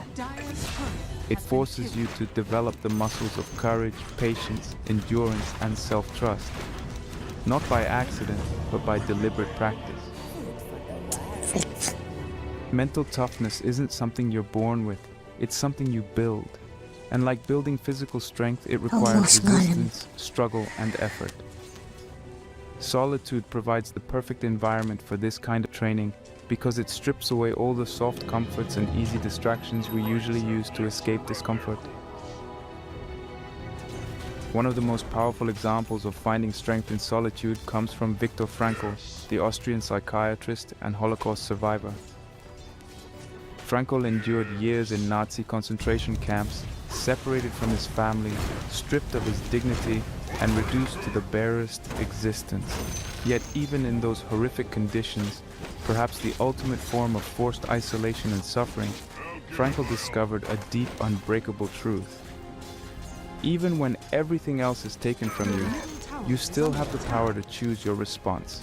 You still have the freedom to find meaning. Frankl realized that life is not primarily about seeking pleasure or avoiding pain. It's about finding purpose. And often, that sense of purpose emerges most clearly when you are alone with your suffering, without distractions to numb you.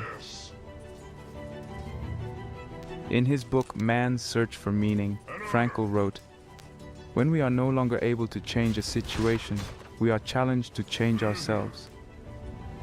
This is the essence of solitude as a training ground for toughness. When you are alone and you realize that you cannot immediately change your external circumstances, when you can't just run away, distract yourself, or rely on someone else to fix it, you are challenged, perhaps for the first time, to truly change yourself. To face your fears, confront your pain, and forge a new kind of strength from the inside out. This is not something that happens when life is easy or when you're surrounded by comfort. It happens in the crucible of solitude. In contrast to this powerful reality, modern culture often pushes the myth that constant networking is the key to success.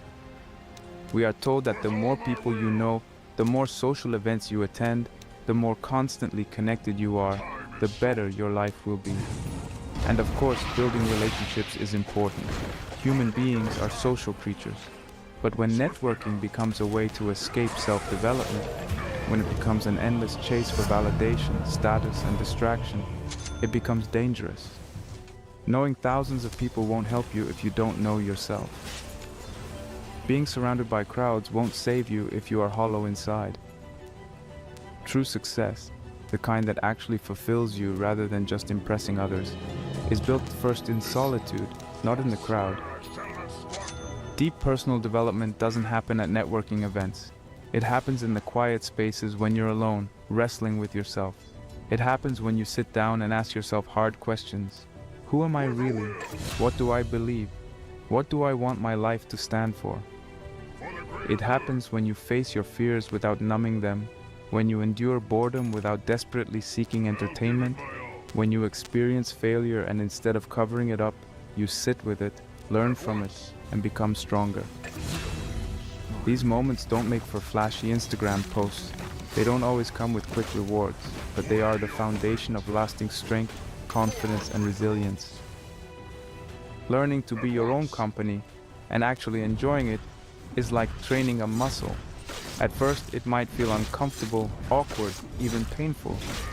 You might experience boredom, restlessness, self-doubt. You might be tempted to reach for your phone, to turn on some noise, to escape the quiet. But if you can resist that impulse, even for a little while, you start to discover something incredible. You realize that your own mind is far richer than you thought. You realize that you are capable of thinking deeper thoughts, feeling deeper emotions, and experiencing a richer kind of life when you give yourself the space to grow without interruption.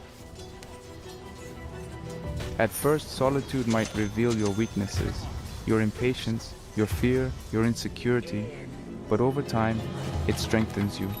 You become more patient because you learn to sit with yourself. You become more courageous because you face your fears head on. You become more self-sufficient because you stop relying on constant external stimulation to feel alive.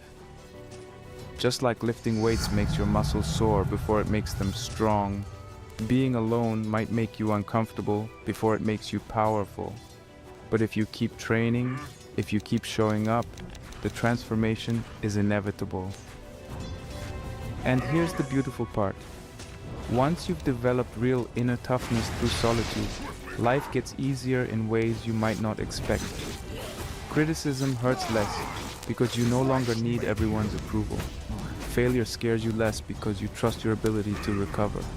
Loneliness doesn't crush you because you know how to enjoy your own company. You stop chasing after shallow pleasures and start building a deeper kind of happiness, one that comes from within and can't be taken away by external circumstances.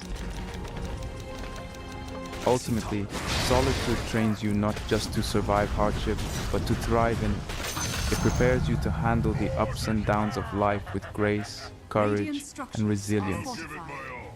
It teaches you that you are enough, that you don't need constant affirmation from others to be valuable, that you don't need constant noise to feel alive. You realize that true strength isn't about never feeling fear or doubt. It's about being able to walk through fear and doubt without losing yourself. Solitude is not accidental loneliness, it's deliberate training. It's choosing again and again to face yourself fully, to trust yourself deeply, and to build a life that is anchored in inner strength rather than outer appearances. It's not about rejecting the world, but about preparing yourself to step into the world with a strength that comes from within, a strength that doesn't depend on how many people like you, praise you, or agree with you. In solitude, you don't just find your fears, you find your freedom. You don't just face your doubts, you build your destiny. You realize that everything you thought you needed from the outside world, approval, comfort, distraction, was never the source of real strength. The source of real strength has always been inside you, waiting patiently for you to claim it.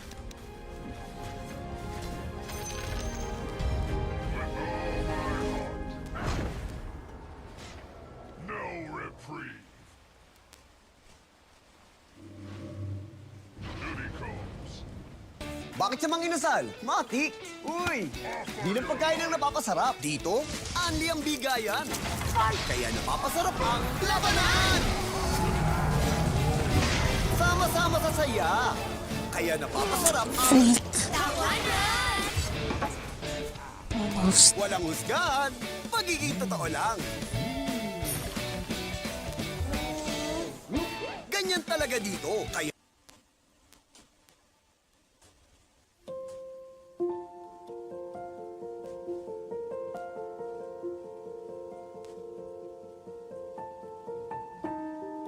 After everything we've talked about, the power of solitude to build strength, creativity, resilience, and authenticity, it's natural to ask, how do I actually begin? How do you make solitude a real living part of your daily life? Especially when you're used to the constant buzz of notifications, conversations, and distractions? The answer is, you start small. You start in ways that feel manageable, except of Wu Wei. Translated as even mainstream not necessarily from other people. You can be surrounded by a crowd and still feel lonely begins to dissolve and something deep. This plan that life is short and attention is sacred. Bro, I lost it. I lost where we are. Where we were. bakit siya manginasal? Matik! Uy! Di ng pagkain ang napapasarap. Dito, anli ang bigayan. Kaya napapasarap ang labanan! Sama-sama sa saya. Kaya napapasarap ang walang husgahan. Pagiging totoo lang. Ganyan talaga dito. Kaya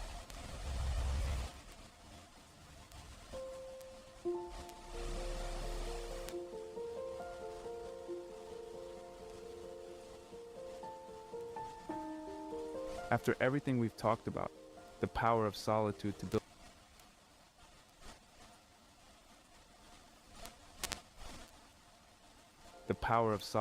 build strength, creativity, resilience, and authenticity, it's natural to ask, how do I actually begin?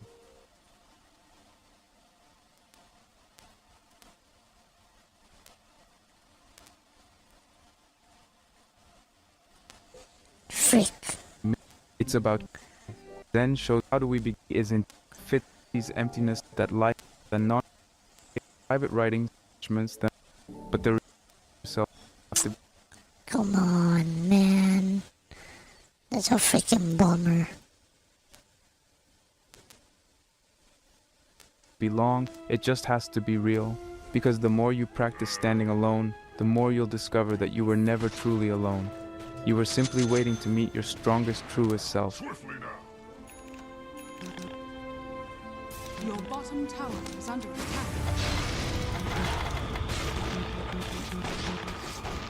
Rally structures are falling.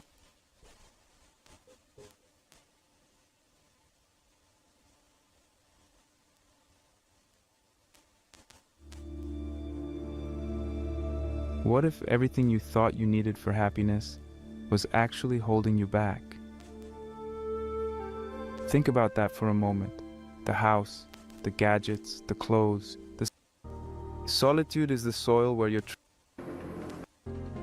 surely use that time to be with yourself, to read, to reflect, to simply exist without constantly consuming. Once you're comfortable with these smaller practices, you can start building a deeper solitude practice, something more intentional and transformative. One of the most effective ways is through journaling. Journaling isn't just about recording what happened during your day. It's about creating a safe space where you can explore your own thoughts, your fears, your hopes, your confusion. It's a conversation with yourself. And over time, it becomes a mirror, showing you patterns in your thinking, helping you make sense of emotions that otherwise stay tangled and hidden. You don't have to write perfectly. You don't even have to make complete sentences. Just write whatever is real, whatever is alive inside you. Deep reflection is another cornerstone of embracing solitude. Instead of filling every quiet moment with tasks or entertainment, sit with big questions. Ask yourself things like, what truly matters to me? What am I avoiding in my life? What would I do if no one else's opinion mattered? You don't have to have perfect answers. The act of asking is powerful enough. Reflection, like solitude itself, doesn't demand immediate results. It simply invites you to dig deeper, to live more consciously. Philosophical reading can also be an incredible companion during your solitude practice. But not reading for information alone, reading to spark inner dialogue. Pick books that challenge you, that provoke you to think about life, meaning, purpose. Read a few pages, then close the book and sit with what you've read. Let the ideas ferment inside you. Ask yourself, do I agree? Do I disagree? Why?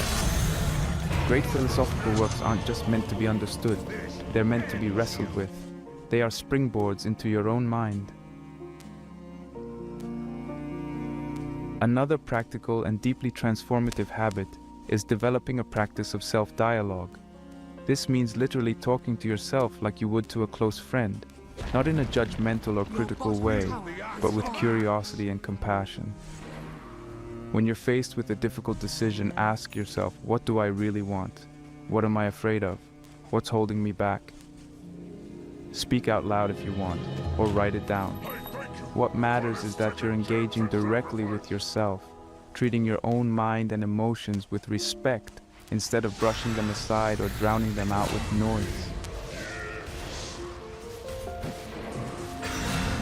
Of course, no discussion of solitude would be complete without addressing the feeling of loneliness.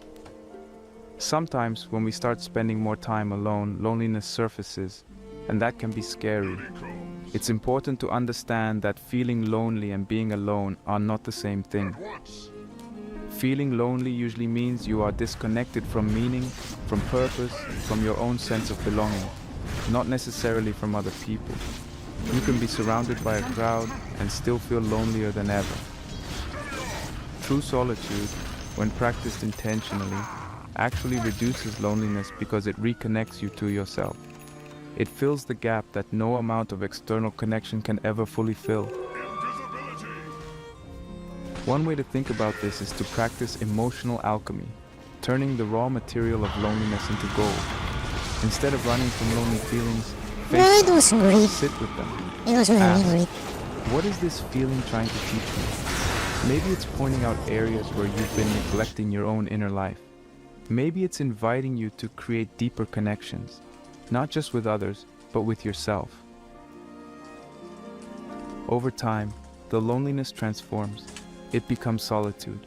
It becomes strength. Here are some simple I cannot talk about the particulars, but I'm very glad I'm the one who was talking to a certain person. And, other people. actionable steps you can start practicing today. Take a 30-minute solo walk every day. Leave your phone at home or keep it on airplane mode. Walk without a destination. Just observe, think, dream. Let your mind breathe. Commit to one no social media day per week. Use that day to read, to write, to think, to simply be. Notice how your mind feels different when it's not Your constantly middle tower bombarded. is under attack. Schedule regular silent retreats or nature trips. You don't have to spend a month in the mountains. Even a single afternoon at a quiet park, sitting by a river, or hiking a trail alone can have a powerful effect on your mind. Nature naturally quiets the noise inside us. Create a quiet morning ritual. Start your day with 20-30 minutes of silence. No phone, no computer, no TV. Just you, your breath, and your thoughts. This simple habit can completely shift the energy of your day. Keep a self-dialogue journal. Ask yourself one hard question every day and write about it. Over time, you'll see yourself becoming clearer, stronger, and more centered. Practice sit and stare time. Literally set a timer for 10 minutes. Sit somewhere quietly and just stare at a tree, at the sky, Enemy's at a bottom blank tower wall. has fallen. Let your mind settle. Let yourself be bored. Boredom is often the doorway to deeper thought. Remember, solitude is not something you have to earn. It's not a punishment you have to endure. It's a gift you can choose to open every day. A gift that reconnects you to your deepest self. Start small. Stay consistent. Trust the process. Over time, you will discover that the person you find in solitude isn't someone to be feared. Oh, It's someone to be are you celebrated. leaving? It's you, stronger, I wiser, thought the day freer was than you just ever starting for you. imagined.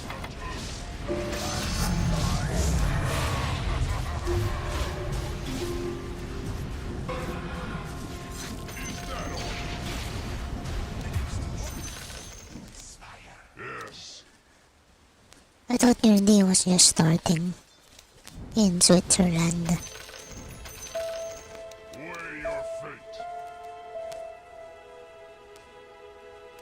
As we come to the end of this journey, I want you to remember something essential. Solitude is not just freedom What from the others. frick, man? It's freedom for Get some sleep, man. Get some sleep. What the frick what are you doing to yourself? Get some sleep. Why are you depriving yourself?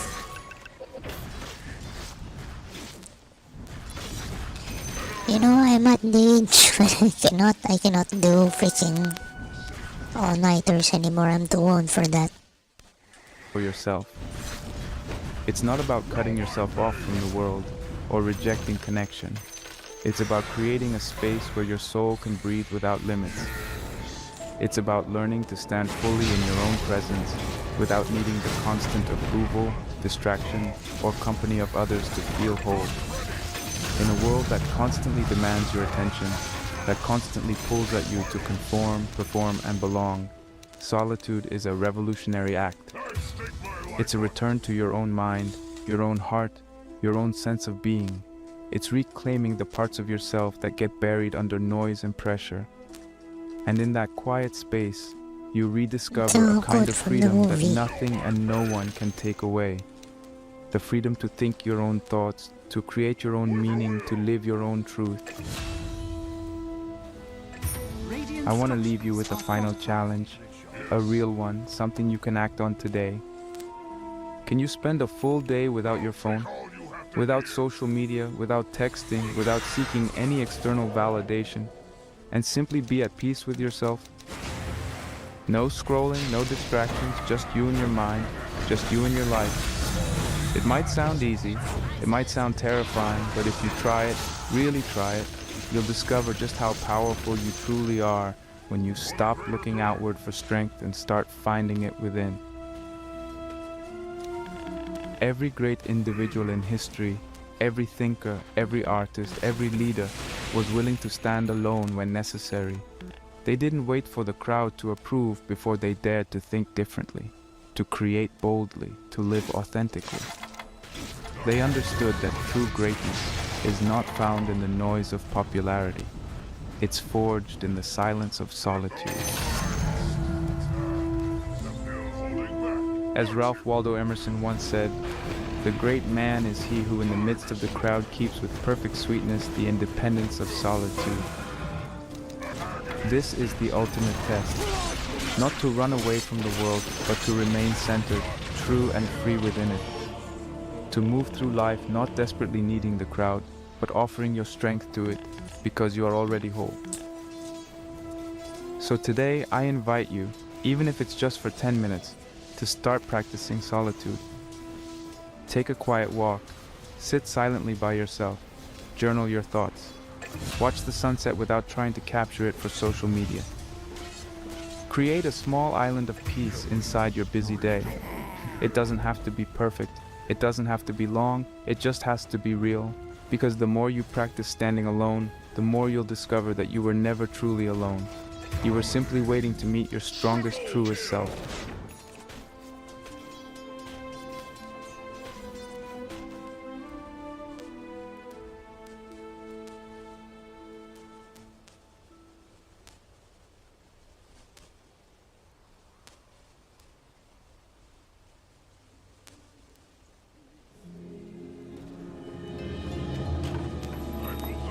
What if everything you thought you needed for happiness was actually holding you back?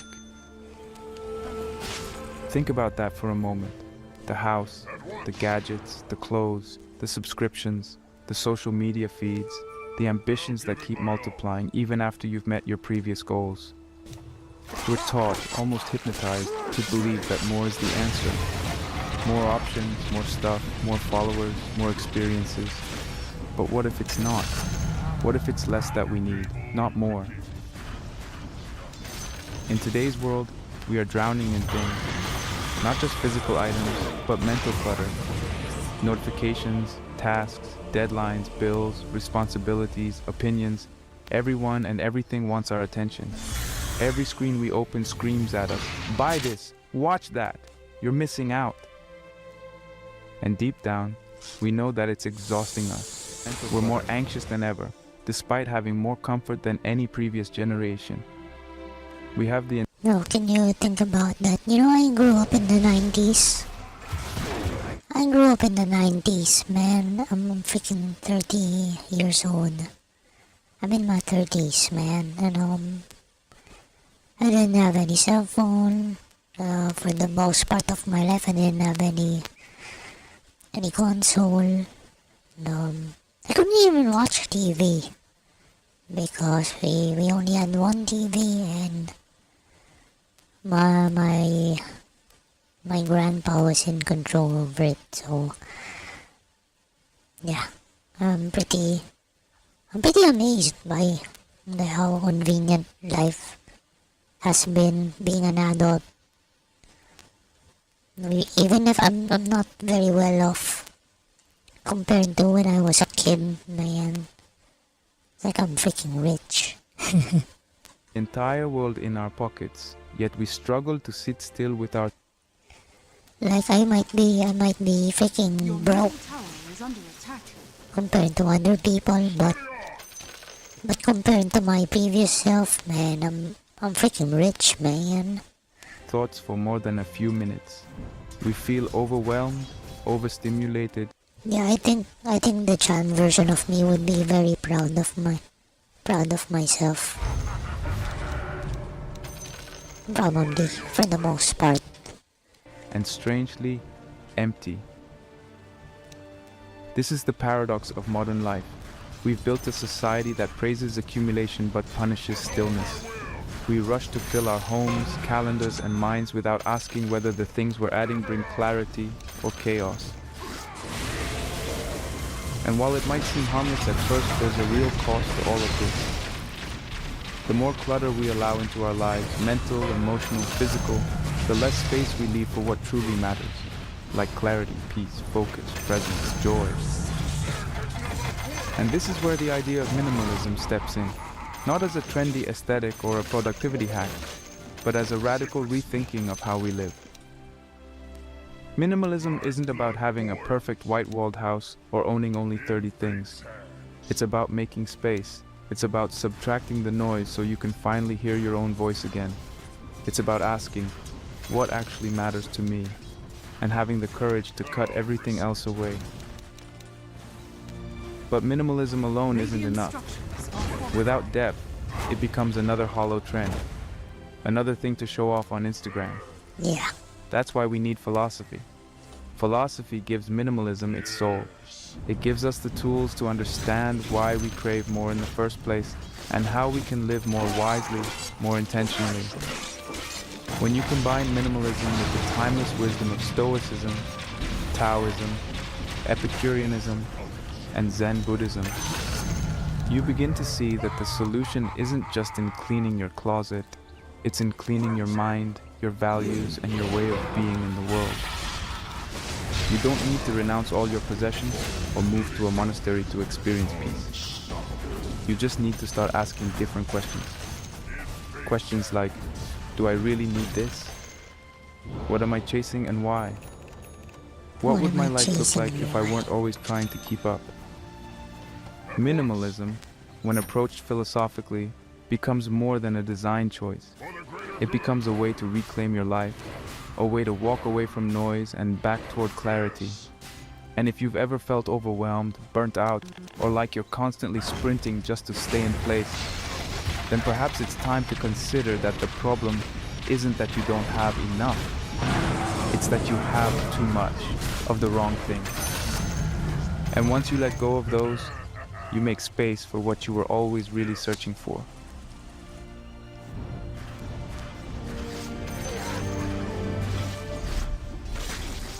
Radiant's turret has been killed.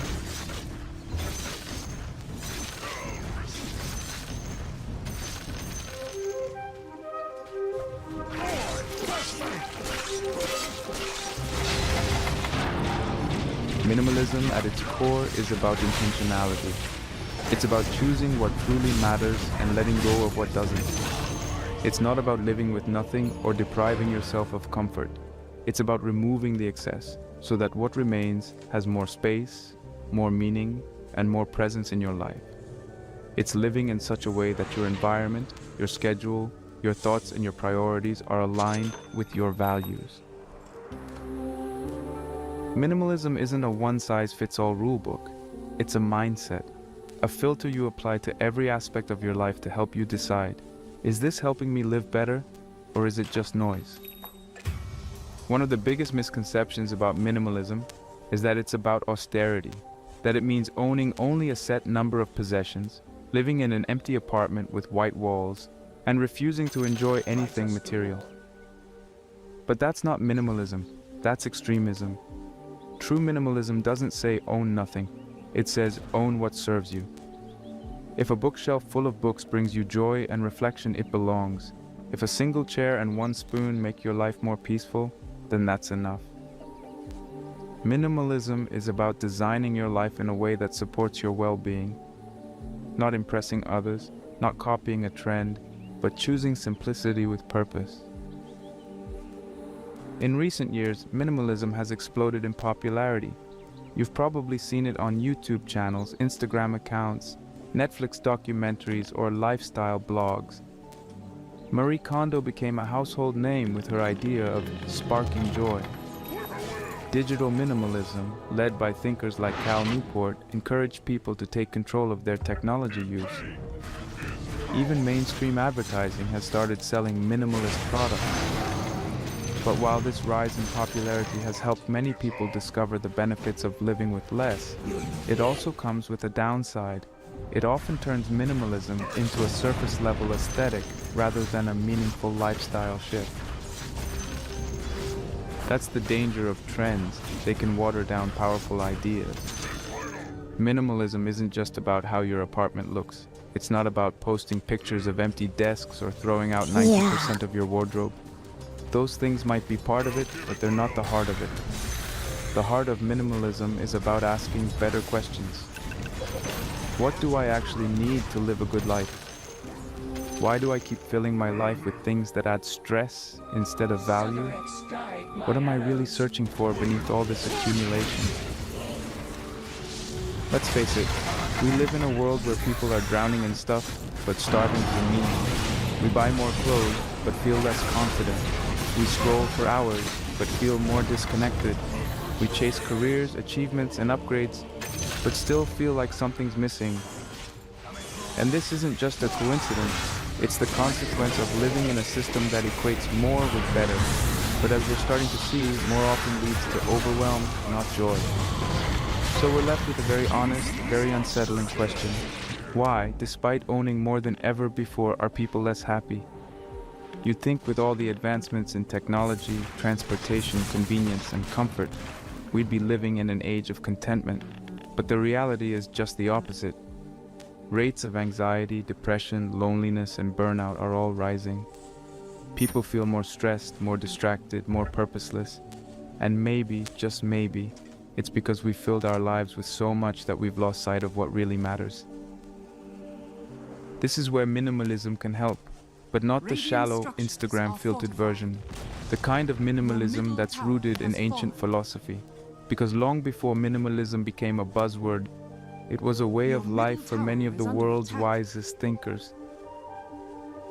The Stoics, for example, believed in focusing only on what is essential. They trained themselves to avoid unnecessary desires, to embrace discomfort, and to find contentment in simplicity. Marcus Aurelius, a Roman emperor, wrote extensively about letting go of things that distract the soul. He knew that power, fame, and luxury were fleeting, and that peace comes from within, not from possessions. Taoism, another ancient tradition, teaches the value of flowing with life rather than constantly trying to control it.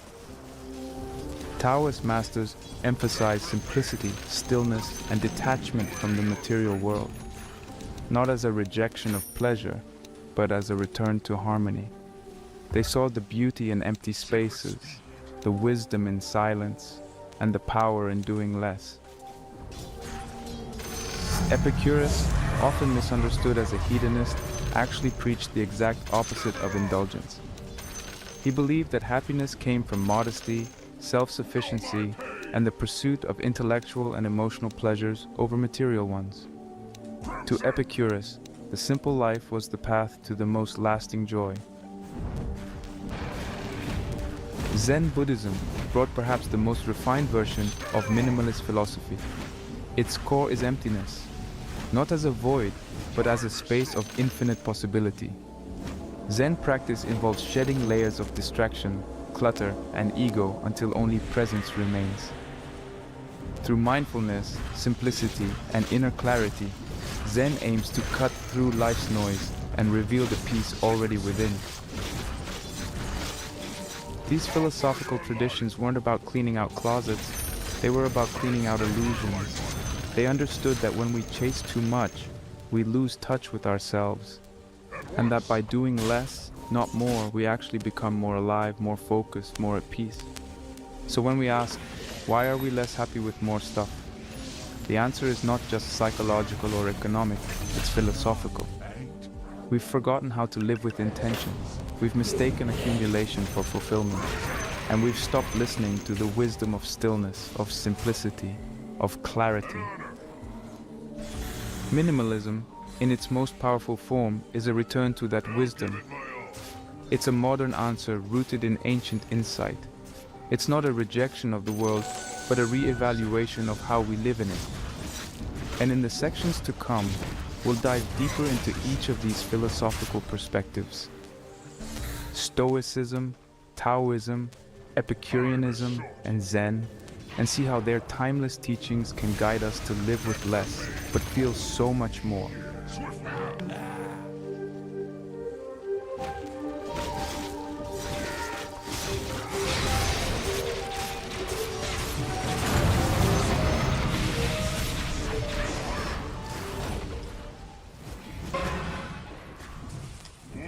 Nagre-review na ako para alalayan ang katawan ko para sa trabaho, para hindi ako agad mapagod.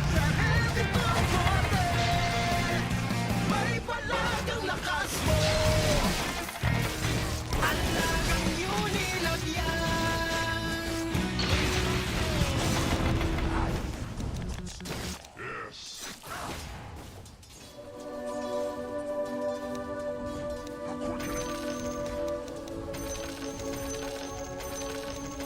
At the heart of Stoicism lies a simple but life-changing idea.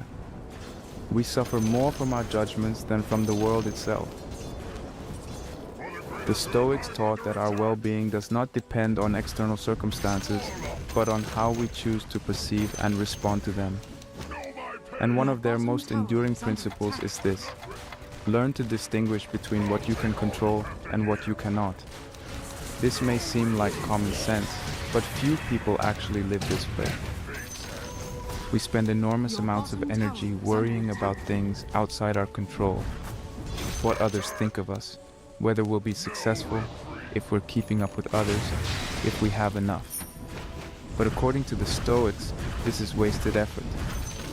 Real peace begins when you accept that only your thoughts, actions, and attitudes are within your power.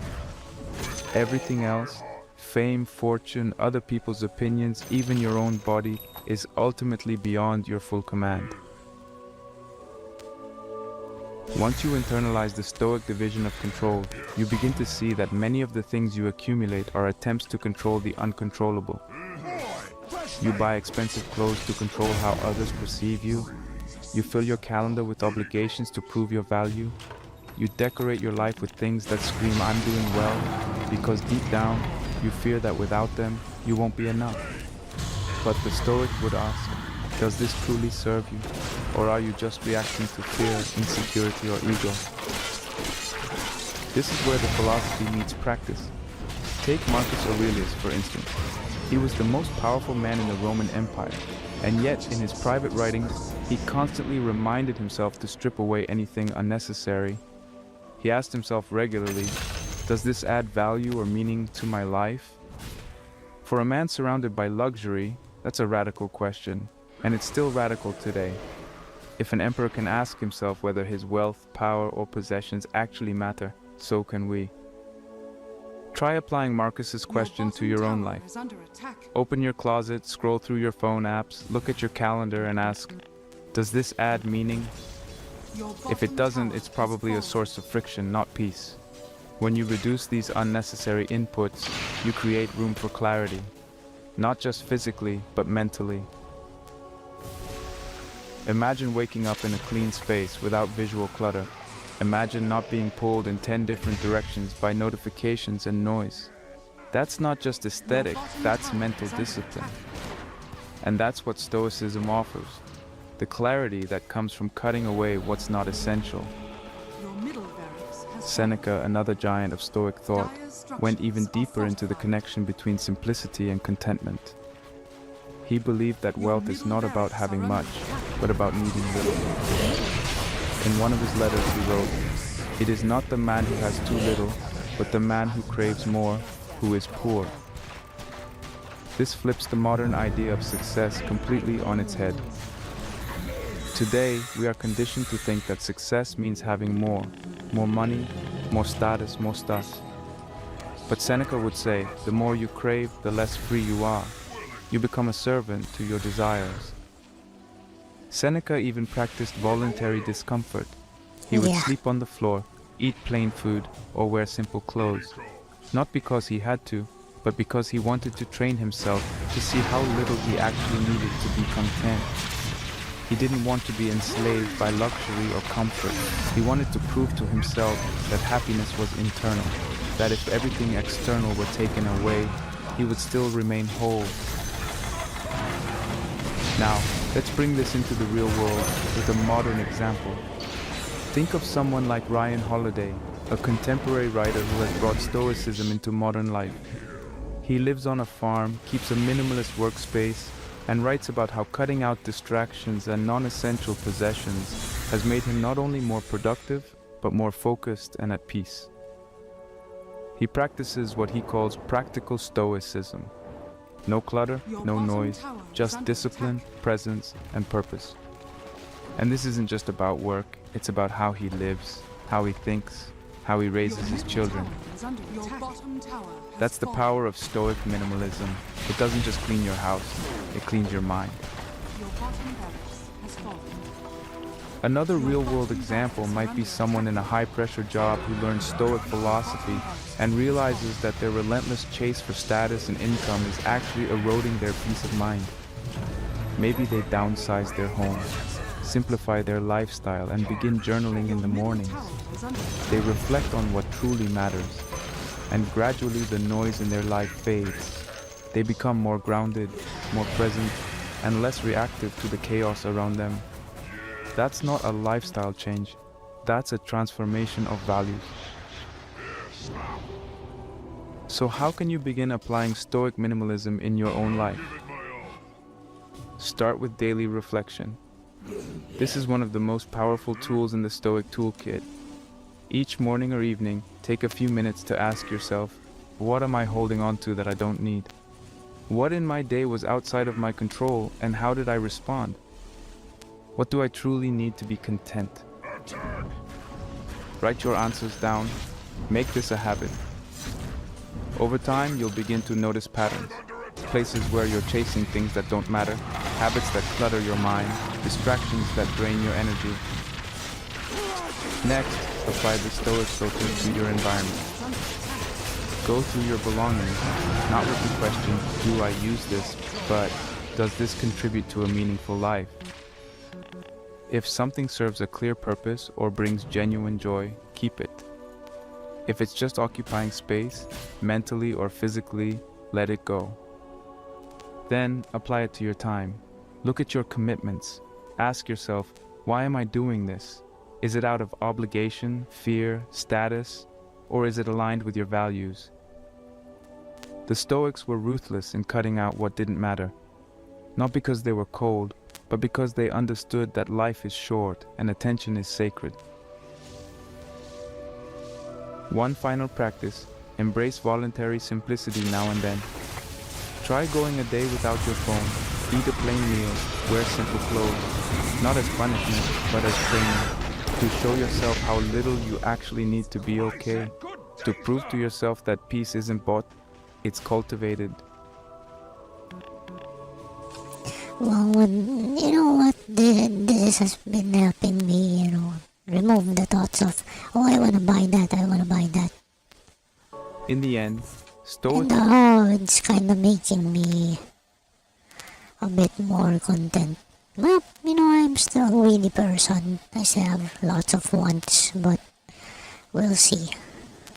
Stoicism teaches us that clarity doesn't come from having more, it comes from needing less. And control doesn't come from grasping tighter, it comes from letting go of what you can't control and focusing deeply on what you can. In that space between letting go of the unnecessary and embracing the essential, you find freedom. And this truly is the foundation of philosophical minimalism. Not just a clean desk or an organized closet, but a disciplined, intentional, and deeply free mind. A mind that knows what matters and has the courage to live accordingly.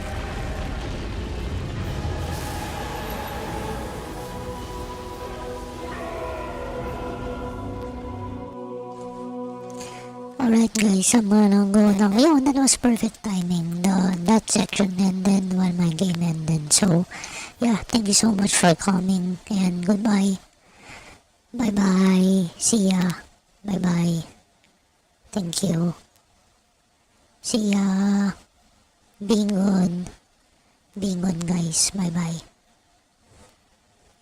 Bye bye.